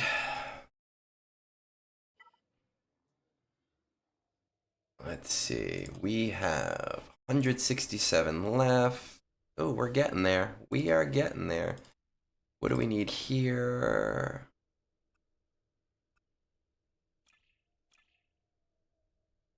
$43. We have 7 more battles here. How much is left? 729. 729 minus 633. We have about 66 needed here. We are gonna take this to 700. Yeah, soon. So we need 66, and we need plus 620 minus 540. We need 146. We're doing okay. We're at a positive 21 now, which is super, super, super nice. We're going to say take this to now 540, next 700. Next not 730, no. Next 700. There we go. Did he last night talk about raid homies? I saw that he went live last night, and I obviously I was just getting home from my in-laws, so I did not get to stop in. I'm with you, Ani. I'm all about my time. My time is the most important thing. So I do buy the raid homies. If it allows me to auto something, or it allows me to not have to refresh something a bunch of times, I will buy that raid Omicron every single time to make my life easier. Okay, so we've got a few extra roster views that came in. Right, this is, we're gonna disable streamer mode. IamKool. I don't care about streamer mode. I'm assuming IamKool is here, most likely.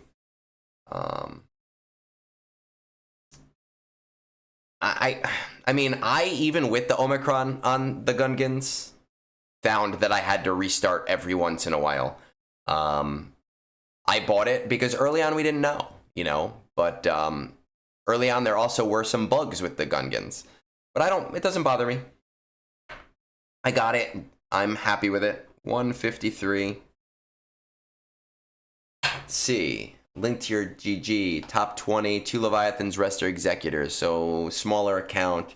Coordinating, yes, usually hit first. Most of these are in order. Fanatic Devotion, nothing. This is a younger account, and they already have R7 lover boys. So somebody actually pays the fuck attention to me sometimes. Relics for JML Journey, shards for New Bad Batch, and Inquisitors, 270 on Riva. Are you dead set on continuing? Are there any favorite characters? Shards for important, nothing close. Around 200 shards for Cat. Scion. Scion's not important. Nobody gives a shit. Jocasta and Exile. Okay. Let's see. We have a 7 million account. Using Executor to hit that, which is nice.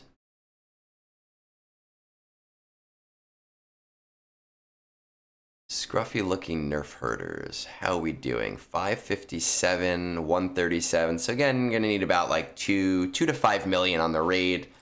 Let's see how we're looking here. All right, so we chose the Bad Batch team because we're probably taking more of a free-to-play approach, right? Clones, we haven't really put any or too much investment in at all, which, you know, you don't really, where you are in the game, you don't really need it. You might want to consider slow farming them as they come out because your guild may want to push the next raid, or push the raid and, you know, try to beat their current score. You're working on JML, which is great. Inquisitors. Okay, which is fine, because Riva you should have in a couple of months. Leviathan. Interesting. Let's see. I have Malgus in Fury class. No Fury class. We have Malgus. I once again will say that I do not like giving advice based on something that hasn't actually happened and something that's not verified. But I do think very strongly that we are probably going to see a profundity lifter in the near future, in the next couple of months. I think that they have built themselves into a corner with the fleet meta, and they're buying themselves time by releasing lifters to fleets instead of a new capital ship.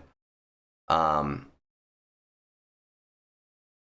I think that is something to consider, not specifically because of that theory, but also because, and I know last week we did a whole graphic on this that I did not save. I wish I saved it. Because there's nothing that heavily stands out to me. You may want to stay within that square, which is Jabba, Jar Jar, Leia profundity, because of all of the overlap there are between those characters. So with there nothing being crazy for you right now to work on, those might be really solid next farms as you finish JML. As you finish your Bad Batch farms, because, you know, Fugitive will be done soon. Start putting some of that energy towards Leia and start putting some of that energy towards Profundity. I think it will serve you very well in the long term. Leia's just a great GL. She has some ROI behind her. It's not amazing. Ground War, you will have fine once you have JML. You can probably do it right now, to be completely honest, with Jedi Knight Luke. And if the next time it comes around you don't have Jedi Knight Luke yet, or Jedi Master Luke yet, what you're going to want to do is take Jedi Knight Luke, take all of the speed off of him. And once you have JML, you're going to want to... Well, you actually have him pretty slow, but once you have JML, you're going to probably want to remod him with speed in mind, because you're going to use him with JML more. But with Jedi Knight Luke lead, I would use like Jedi Knight Luke lead, General Kenobi, Hermit Yoda, because Hermit Yoda is really fast. You're going to want a really fast character in there. I would probably do Ki-Adi-Mundi. I wish you had Revan here, but it's not necessary. Maybe even General Skywalker, to be completely honest. And the goal will be to have Hermit Yoda be your super fast character. Use the event special right away. Stun the whole wave. Work your way through the wave. Once there's like 2 characters left on the enemy team, try to slowly stall so that you can get that stun back up for the next round. And then once you get to the last character down to like half health, using the granted ability again so that Jedi Knight Luke starts every wave and starts every wave with his stun. You can definitely do CT2 right now. CT3 might, yeah, I would like Revan in there, but you shouldn't need it. You should be okay. JML just makes it easier, but you're still going to do it with Jedi Knight Luke lead. Your Fanatical Devotion will be caught up once those Inquisitors are done. Again, I've said this on every review today. Duel of the Fates, R7, I think, is a natural stopping point with where you are in the game. But I really strongly, if you ever find yourself in a position where you have the resources, I am very strongly feel about that the R9 tier, that it has such a great connotation behind it and is incredibly helpful to players. So if I had to say anything, it would be to stay with what you're doing. JML, great. New Bad Batch, great. You're going to have Reva, Inquisitors, great. But as you start freeing up energy from shard farms, start going into Leia and Profundity. I honestly would try to prioritize Profundity first, because the sooner you get it, you can start to get those shards for free instead of having to star it to 7 stars. That would be my thoughts for you right now with where we are in the game. Do you think Profundity Lifter will be a Galactic Chase or a Conquest unit? I think it'll be a Marquee. Conquest units are too easy, I think. I think that they are, for people in the mid to late and the late game, they're basically free characters. Galactic Chases were too easy. That's why Punishing One was a Marquee. And marquees, especially for things that affect crystal income, people do spend towards them. So I think you're probably going to see it as a marquee level character. I personally believe it's going to be Luthen's ship, but you know, who knows? Jedi Assault Battle really isn't very hard. Yeah, it's not hard. It's not hard at all. I do like Revan there, and the reason that I like Revan in that one is because it gives you a targeted call, and those targeted calls are useful, and it also gives you an oopsie, like a redo with his middle ability. I found myself back in the old days where you had to do it every single time and there was no simming, that sometimes the turn meters would mess up, and I'd be like, oh no, what do I do? And I could use that middle ability to help refresh things and get things where I need them. Conquest characters are not something that I think people should sleep on, but when you're at 7 million, 8 million, it is a lot harder to do. So IamKool, nothing too crazy here. I think you're on the right track, but just consider Profundity and Leia. And strongly consider that Duel of the Fates at R9, because it's again, you get the return on investment so damn quickly that it hurts my soul anytime I see that somebody hasn't put in priority towards them. Let us move on, right? We've got another one to do. Let me just check this real quick. And I've told people this, and I've said this to them, just so you know, with assault battles, it's hard for me because of school, but like, and work on Saturdays. But once the summer hits, if you're having trouble with an assault battle and you feel like, and I feel like, hey, you do have the team that can get it done, I am more than happy, you know, and I do this for tips. I don't charge people for it, but I'm more than happy to log into your account and give it a go myself and try it a couple times. I've done it for a few people. I've helped a bunch of people get through different assault battles. Vaanced, I got a bunch of his assault battles done for him. He had the teams for, he had the mods for, he just didn't understand the strategies. And as we get into the summer and I have more time, you know, I'm more willing to help people with that. And we got EHX. All right, let's see. EHX 101. It is 20. We're gonna say 204. I'm gonna stall a minute. Get that roster up here. NS is at 552. While we're stalling, I'm gonna switch over the orders. Prohibit orders here. We're gonna go to 700 here. Okay. Yeah, see, and I had told you, Lady Geek, when you had asked, I was like, I'd be happy to do it for you if you needed it, but you were able to do it. You're like, hey, I think I got this. Thank you. Name a more iconic duo. So we got PHX's shit up here, and let's see. Type of review, link to your account, top 20 of your fleet, mostly executors, some Leviathan. I'm not climbing daily, but I am in the top 20 every day. So you're at least getting 100 crystals.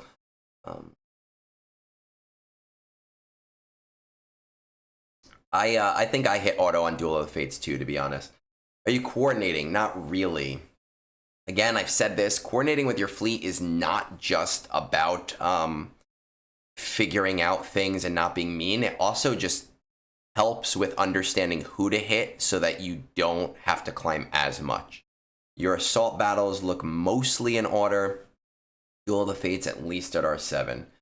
Currently going for Jedi Cal Kestis. Have some characters I need to finish up sometime soon.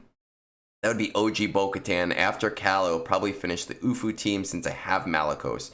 I am very close to LV and Leia, so either of them after the Ufus. I would like to push for Leviathan 2 since I got Malgus unlocked.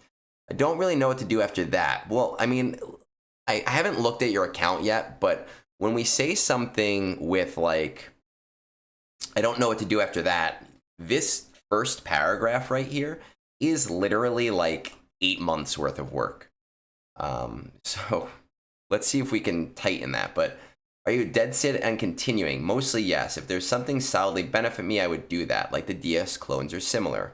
Efficiency is more my style, I guess, but fun farms that are efficient are the best. Are there any favorite characters? Gas and Lord Vader, probably because I know that they are better things to farm instead of them. I just really like Anakin. Anakin really likes you. Shards for any important proving ground characters. Reva, DTMG is 310, QIA is 255. Just before I look at your account, Fury class, is that done? I know you said you unlocked Malgus, but I want to make sure that where your Fury class is at. And we're going to look in a second, but just to see. Burns when I PvP, 561, going for the 160. So again, you need a score between 2.3 to 5.6, depending on where your guild is going with this. It is done. Awesome. I will tell you that I also struggle with the, Executor mirror match. I hate the Executor mirror match very, very, very much. I hate doing it. It is not fun. I don't understand it. I like things to be simple. TW is so lots of droid brains. Okay. And not going to go too terribly crazy on the raid. Probably towards pushing further. Jabba, Rey, JML, Sith, Supreme Leader. You did finish Bo, right? Am I reading this incorrectly? Some benefit me. Ufu team, Malgus. Oh, OG Bo-Katan. Okay, that's why. I was like, what? That doesn't make sense.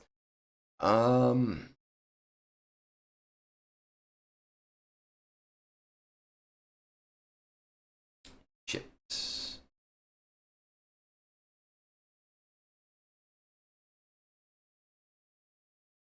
Interesting to me being in a TW guild. Like, I feel like TW guilds generally want you to have all of the fleets done because fleets are where a lot of players struggle to win, especially in TW because they don't understand that. Did I miss that you had profundity?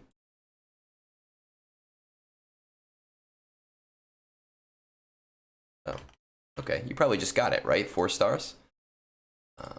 Let's see.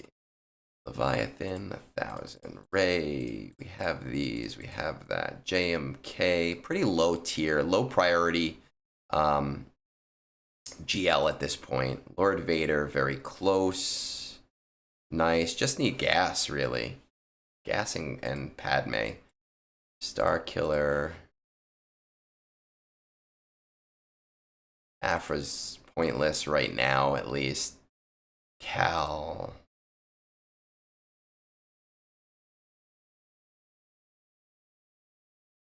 All right, let's see what this looks like. We will not. Let's check it out. Bad Batch. It seems like you either just bought passes or you've been slow farming these guys. Right? Because again, you're a TW guild, but you are going to need something in the raid, and we just don't know what the old raid stuff is yet right now. It might make more sense for you to wait on the clones, though, completely honestly. Just because of where you're at with both teams right now, with the era battles still running, even if it's only going to be once a week for the next 4 cycles, and with how close you are to Lord Vader. You have been on this stream all morning. Okay, so you buy the pass. Hey, Burn. Good morning. One of these days I'm gonna have to go in earlier so we could raid into you and return the favor. You've been on the stream all morning, and you know I've said this a lot. I really feel very strongly about the return on investment of Duel of the Fates at R9. I just think that players not doing it is a very strong mistake. Yeah, I feel that, man. I stream early too, obviously, but you stream clearly just a little bit earlier than I do. I just think it's a big mistake not to take the Duel of the Fates characters to R9, especially for someone who's in a TW guild and is getting more droid brains, and able to bring characters to R9 maybe a little bit more considerably. Your QA is close enough, I think, that I wouldn't bother refreshing the shards, because you're at 255, so 275, 95, 15, so you're looking at 4 months on QA. I think you're good on that.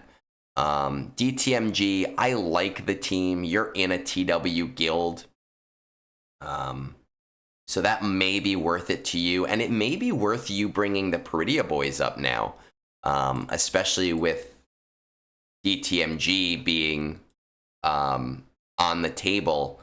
And getting more ROI there, and also just a really, really strong TW team.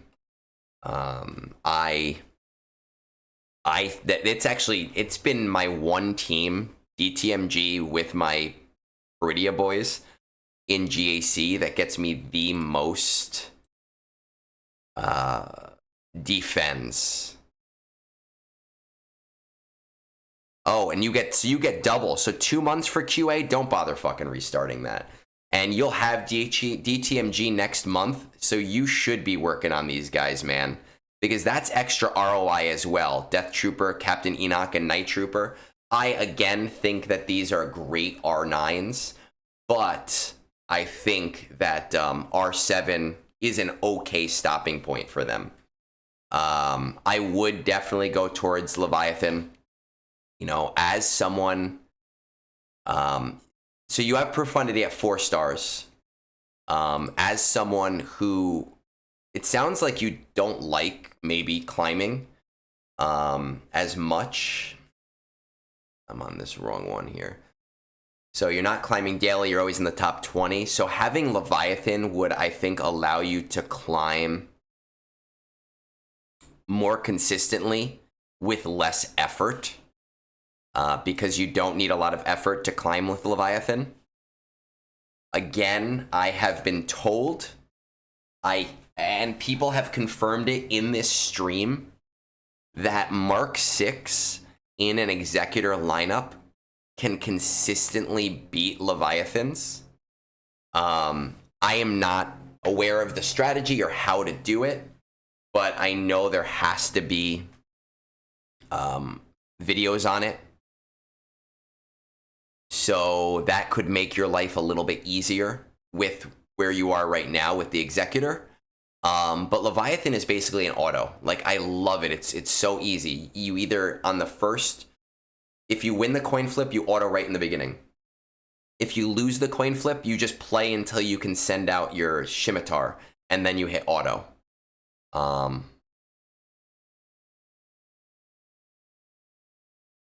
Yeah, so I haven't done it with the Mark 6, but I have been told that yes, it can, and people have corroborated that on this stream. So I am inclined to believe them. I am inclined to say, yeah, I've had people reach out to me on Discord, actually, to say, hey, you should maybe do this for the Vaanced account. I think that with where you are right now, the order that I would do things in, let's see.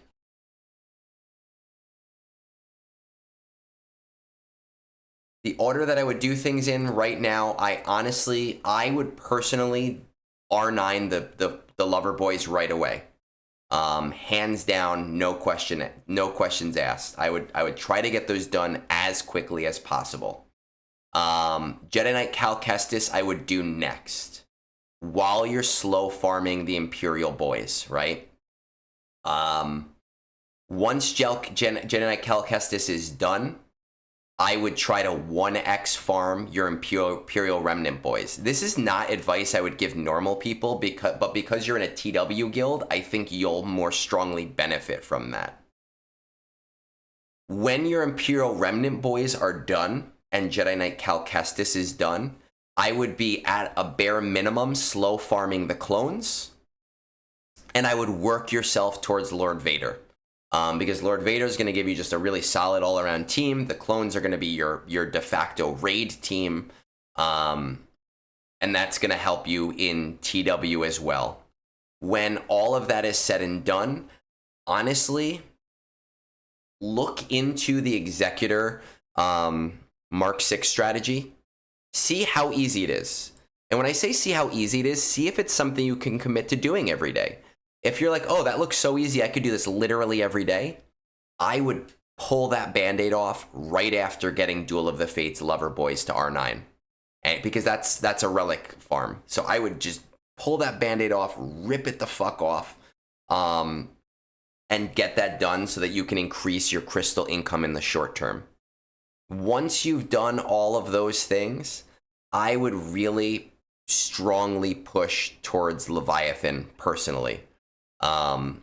With Reva being at 268, once you have her, once she's at 330, you can take a pause to get her leveled up so that you actually have like a really solid team for TW.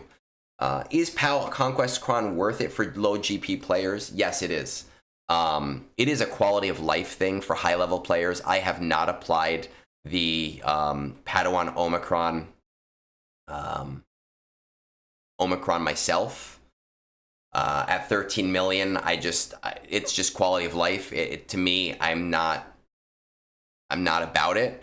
But for somebody in the lower GP, it can be a significant help to you in order to jump up like 2-3 boxes. I do think it is a big quality of life thing for players. It's just, for me, it's not something that I'm interested in. PHX, does that answer your questions, man? Man, I came in today going, oh, I'm gonna have two roster reviews to do, and they're just coming in. They're coming in hot.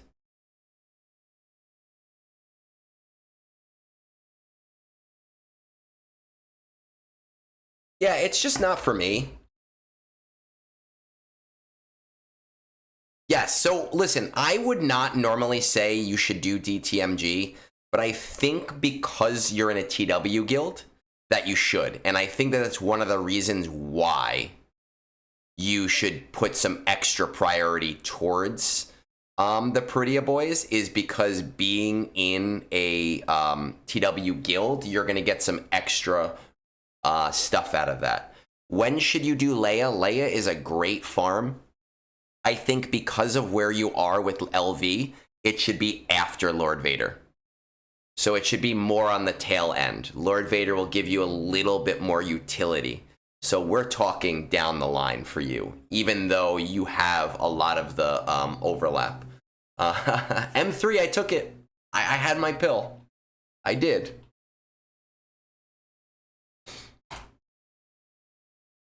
My God, I got like a million text messages. Why? Why are people texting me? Leave me alone. Let's check out this real quick. I did. I got a fancy new haircut. All right, we see that I actually have another review that just came in, and I do have some time, but I do need to jump back to the game because we're at that weird point where we have small goals. So let's see where we are at. 682. Honestly, PHX, right now, I don't think that that's your concern. For me, I'm constantly like, man, I got to get these relics up because for me, it's super, super important to get the next thing in TB.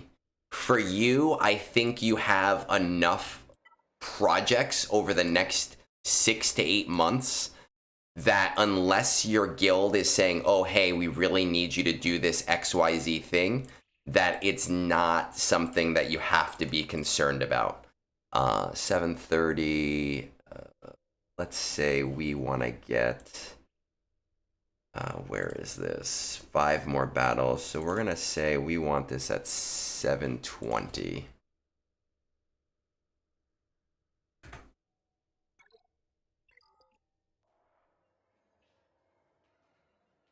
You know, this is actually a conversation that I had earlier in the stream with Nena, who was asking me about different things with higher level relics. And I just didn't think that where he was in the game, it actually made sense to even work about it. To worry about it, rather. And I think that you're kind of in a similar position where you have enough on your plate where it really doesn't need to be any guidance for you to go further. For me, I'm constantly looking for R8 and R9 teams because that's my guild's thing, is TB. All right, so Mythic, we got Mythic here. We're at 222.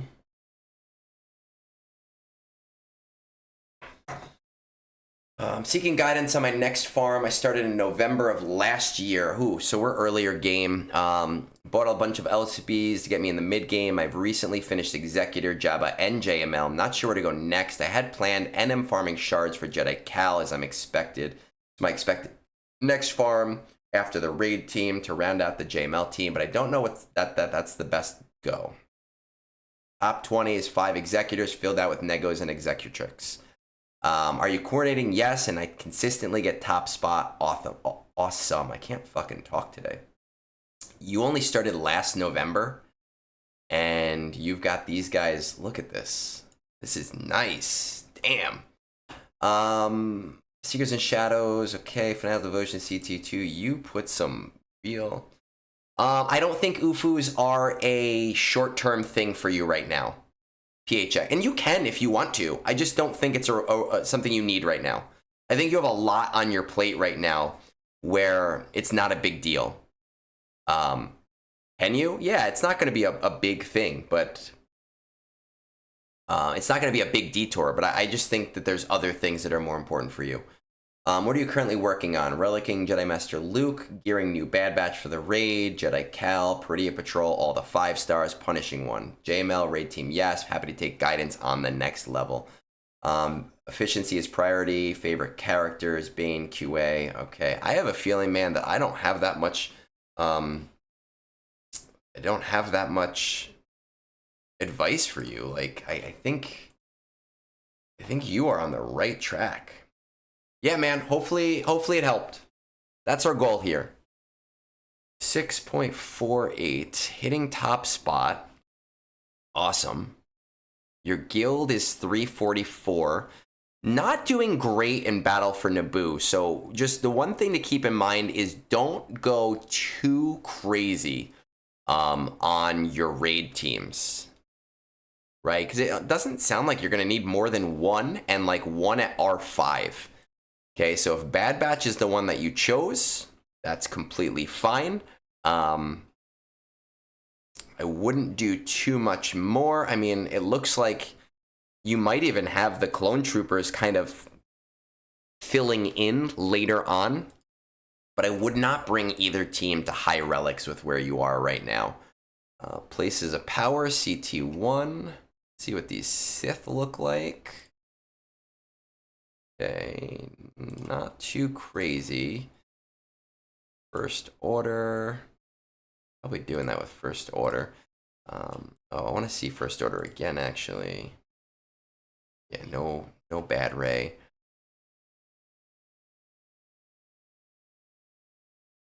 We're not going to worry about this right now. Your tracker. But we're very close to profundity. I would definitely be working towards profundity to get that done as well. Just because right now with where you are in the game. Oh, good, you're here. I figured you were here because you posted, but I wasn't sure. Right now, because you're hitting first with Executor, my case for getting profundity is that you can just let it sit and get free shards. And it'll be useful at 4 stars, but you'll just be able to like let it sit and let it do what it needs to do until there's a reason to refresh it. So you're in a good position. Get that done on the earlier side of things. Hands down, without a doubt, I would be prioritizing that to some extent. Duel of the Fates is at R7. I do make a case that R9 is amazing, but you're at a place in the game right now where I think R7 is comfortable, and I don't necessarily think that you have to do that. Same thing kind of with Peridia. You probably, maybe you've heard one of my earlier streams because you're saying Peridia to 5-star, so I don't know if you got that idea from me or you got that idea on your own, but I like the idea because it allows you to get more free shards each month so that when you're ready to do this, you can capitalize on it. Want to check out these guys, our Night Sisters. Okay, we're not going to worry about that just yet. These guys will be able to do Secrets and Shadows at CT1 a little later on, not too far in the future, most likely with where we're going to be going with your account. So we're not going to worry about the Night Sisters. Your tracker again. Kylo. Okay, so Kylo is on the table. Again, also, you probably bought the Lightspeed bundle, most likely. Which, when you're this close to something, perfect. See, I'm glad that some people listen to me. So again, with the R9 Lover Boys, I think it's amazing. And if you want to do it right now, you won't regret it. But I do think you're in a point in the game where it's not like something you have to do right now. So you have some leeway on being able to do that. When you're this close to something, it's worth doing, especially a new farm. So JML, we are working on shards, I think, right now, right? Shards, oh no, I read that wrong. Relicking JML. Okay, so that's almost done. Jedi Cal, we're working on shards. Okay, so that's good. Guilds love Jedi Knight Cal. Punishing one. The nice thing is you're hitting one. So you don't have to go crazy on punishing one. If you're hitting one, you might even just want to do one battle a day or 5 battles a day. True owns people, that's a great question. I'd love to answer it after this. So remind me before we end that we are going to talk about that. Leviathan, we don't have to worry about. Leia, Bo is where? Bo, okay. Let's see. Raid teams, punishing one. Everything you're doing right now is perfect, man. Slow farm those Bad Batch. The new Bad Batch is going to be your raid team, right? While you're relicking your Jedi Master Luke, great. Jedi Knight Cal Kestis is a great guild goal with where you are in the game. So that's also super great. Punishing one, I would just do 5 battles a day if you're already getting number 1 each day because of how close you are to it. Peridia Patrol to 5 is a very, very, very short-term goal. Mythic, you can. You don't have to. If you're getting first every day and you're that close to the end, I mean, I get it. I sometimes refresh things just to get it over with. But you don't need to. It's up to you. But it's crystals you don't have to spend. I strongly think Profundity should be done in the short term for you because get those. You could try to get Profundity by next month. Right? If you can get Profundity by next month, that would be super awesome with how close you are to this Profundity right now. I'm on Executor for some reason. That should be your priority farm because it's relics right now, right? So you already have all the shards. So while you're shard farming Jedi Cal and shard farming Peridia Patrol, and relicking JML should take like a week, try to finish off Profundity by next month. Then I would be doing SLKR just again because you're super close. Just to get out of the way, it's going to help you out. It's going to help you with Places of Power. Unfortunately, it will not be simmable for you because you don't have Dark Ray yet, but you will be able to do it at CT3. 7-star Bist. This is why you never ever sleep on ships. Always put priority in the ship so you don't get into these problems where you have all these ships that you have to worry about. I would make a strong case for going for Leia after all of these things because of all of the overlap with JML, Jabba, and Profundity. But it's also going to give you C-Rex, right? And with Captain Rex at like Relic 7, you'll have him. And being able to get the rest of your Phoenix because Hera will be at R5. Getting these guys just to G12, you'll be able to do Secrets and Shadows at CT1. And it's worth it to bring it to CT1. I would not, even though they're one of my favorite teams, I would not bring up the Night Sisters on their own right now because of it specifically. As you're doing that, depending on your guild, I know you said you guys are on the more on the casual side, because you have so many shards into the clones, you might consider slow farming those guys as well, just to help your guild and help increase your guild, your personal score on the raid to kind of get back some of those materials. Shards for important proving ground characters. Do you buy the Conquest Pass? Or no?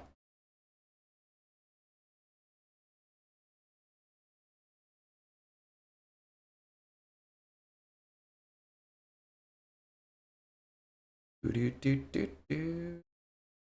Ba da da da. Dee dee dee dee dee.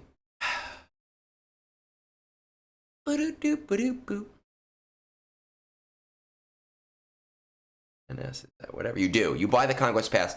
Do you buy the one that gives you the extra proving grounds? I should have asked that first. Or do you just buy the one that gives you the track? Okay, so you do for Bane and Queen Amidala. All right, perfect. So I wouldn't even refresh them. They're not urgent for you, but you're doubling the speed already with them. So that's nice to hear. Don't even worry. The rest of them, not a big deal for where you are in the game. Bane and QA, yeah, definitely strong. Bane by himself is strong. QA, you know, is going to be... QA, you already have the team for. Bane is going to be just basically a powerhouse on their own.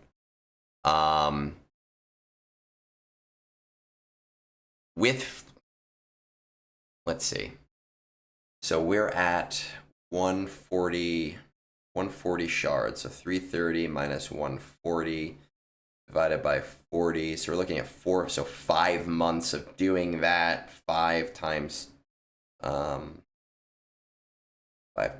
20, 95 times 2, you're looking at 190 shards.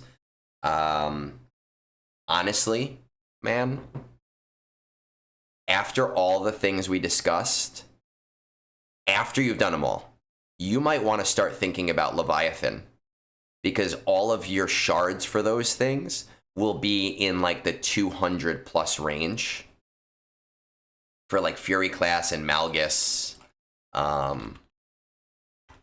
And it's just worth it to have all those things. So yeah, that sounds about right. So again, we're talking about doing all these projects right now. You're efficient as shit, man. Jedi Cal, great. Pretty Patrol, Punishing One, doing your Profundity by next month. SLKR, going straight into Leia from there. Maybe considering slow farming clones, but you really don't need to. By that point, pushing towards Leviathan, you'll be in a spot where it's not terribly far off for you, and it'll take like a couple extra months, and that is what you'll get from the Proving Grounds. But that's also talking 6 months down the road, and I don't think it's usually worth talking 6 months down the road, because so much can change about the game in that amount of time, if that makes sense.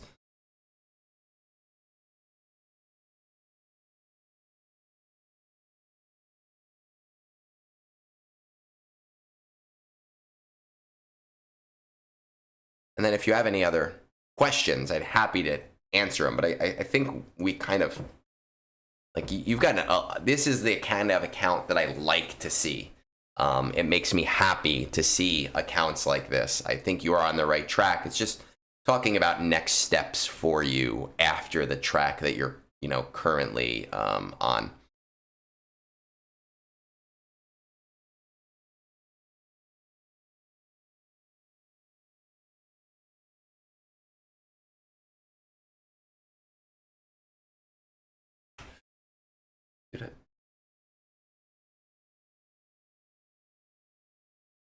Would you build Treya, Savage, Nihilus in there as well? I've been trying to see if I can plan so I can unlock Leviathan the day I unlock Malvis ship.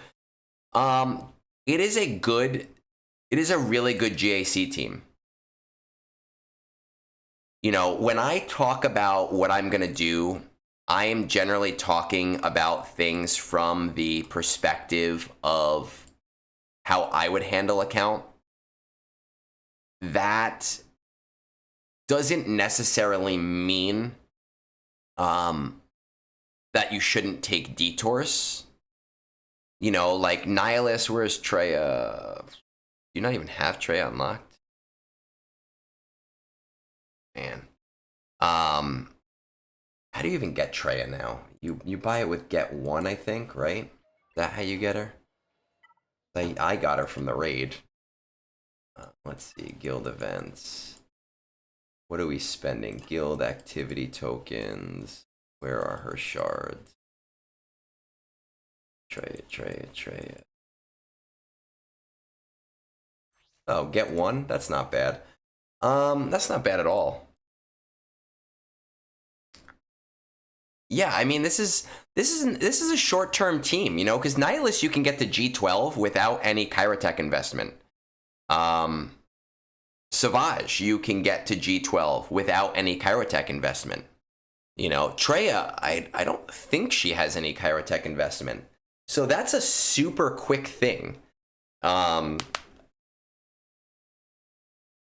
you can buy those shards now. That's like a week, a 2-week detour to get them to R5. That's not a big deal at all. Do that whenever the fuck you want. Yeah, that's like a super quick thing. You know, that's like when we talk about like small little detours that you take when people don't want to listen to me. That's raid 1. Raid 1 is useless to me. I buy random shit. That's a super quick detour. You want to do that? Great. It is a great team. I love it. I love the team so much. I use it every GAC. That you're gonna barely notice a blip in terms of getting them farmed up and getting them to G12. Honestly,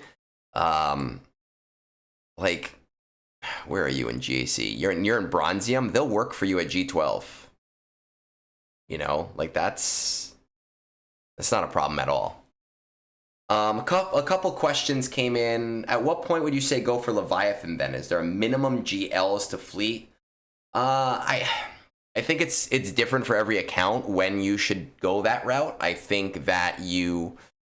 don't think that it's worth refreshing Proving Grounds to go for Leviathan for most people. I think that people should always prioritize their fleets, no matter where they are in the game. But if they are comfortably getting number 1 in fleets and they're far away, it can take some time. It's a hard question to answer in a general sense. I don't necessarily think it has to do with how many GLs. I think it has to do with where you are in GAC. I think it has to do with where you are with your other fleets and where your crystal income is with its fleet income. You know, we talk about like Jedi and they have the Force. And not to say that I have the Force, but I think that a lot of doing roster reviews is feel.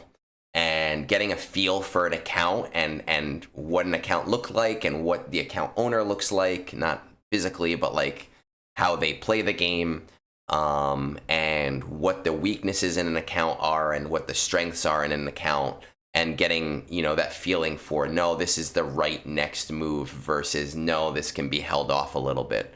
I do think because Malgus and Fury class are both conquest characters, that generally it's hard to prioritize Leviathan until you're starting to get closer to those things as realistic goals.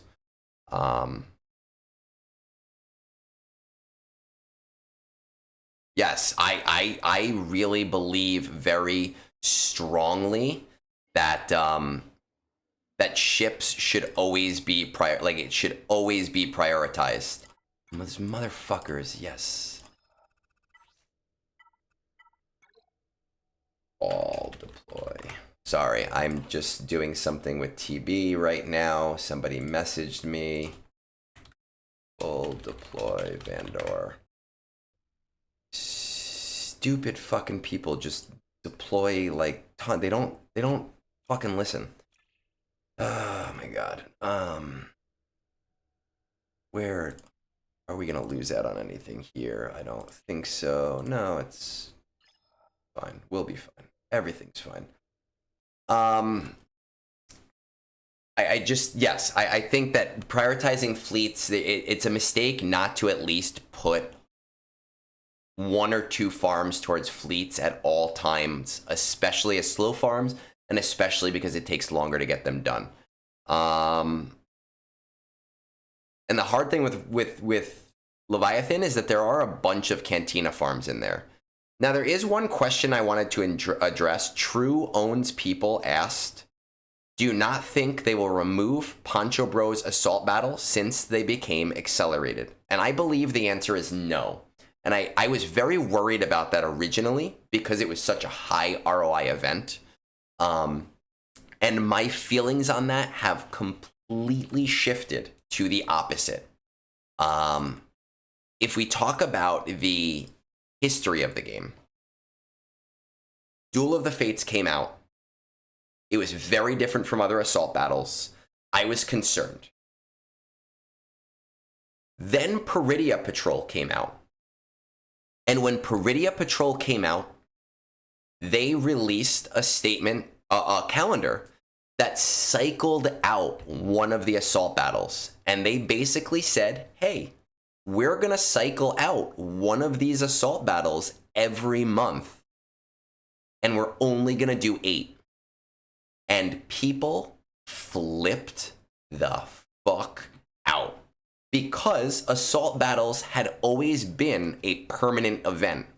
And it was kind of bullshit of them to do that and throw that our way. I did a video on it. I did a post on it. It's one of my most popular posts on Reddit. People were talking about that post and they changed it. And they said, hey, you know what?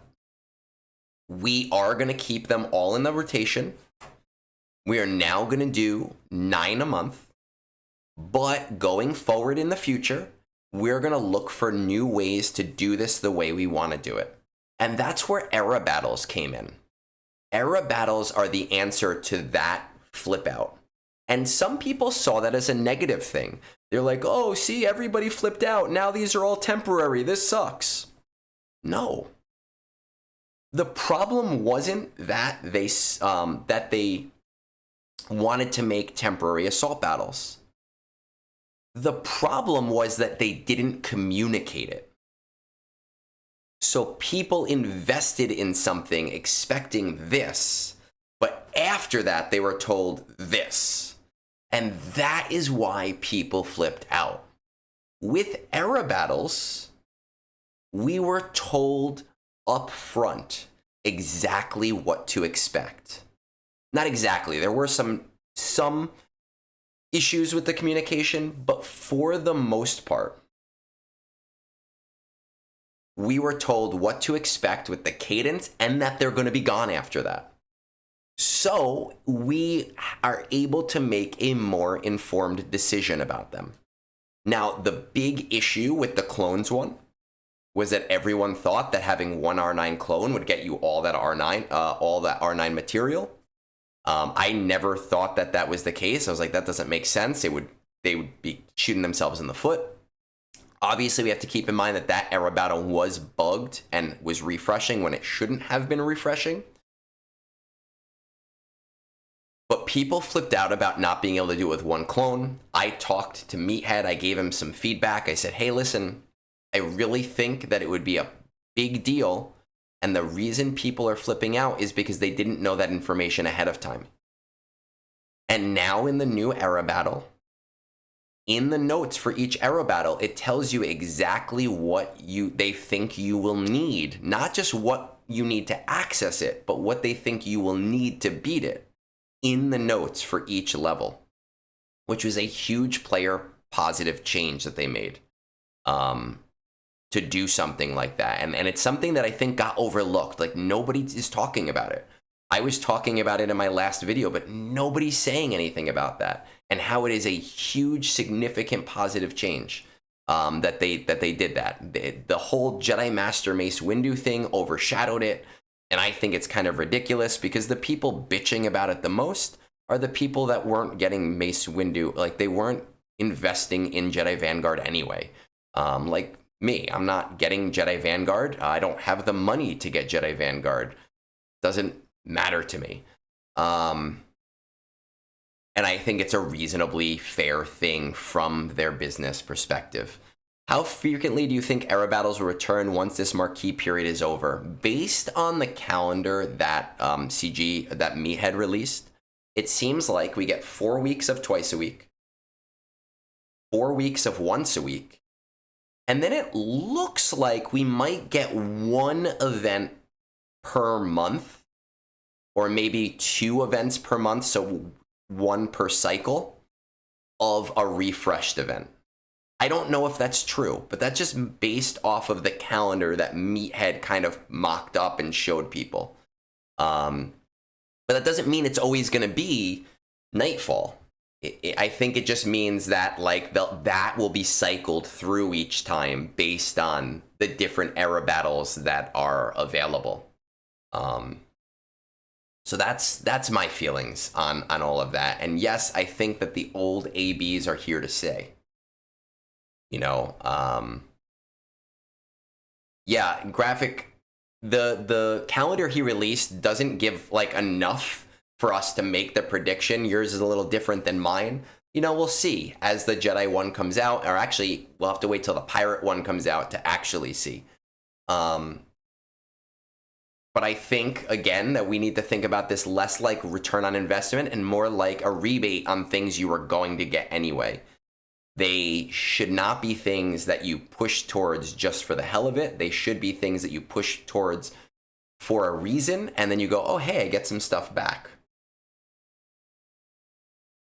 True Owns people, they did say, Meathead said in his post that after the era battle is done completely, that they are looking into throwing them into the rotation as one-off events. So that implies like every once in a while they throw us a bone. You know, like maybe, I don't think they'll run all of them in December, but maybe in December they run like 2. You know, May the 4th, maybe they throw like 2 extras in there. So it's just something to keep in mind. And it's just, you know, I invest just enough to get the 2 tiers immediately of the character so I can get free shards going into, you know, whatever I need to get. With that said, we are going to finish up for the day. I appreciate you guys joining me for brunch.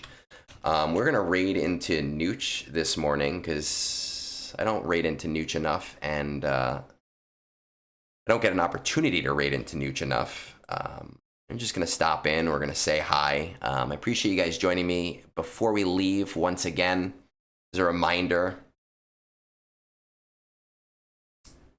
that you're going to be unlikely to see very many Reddit posts from me in the future.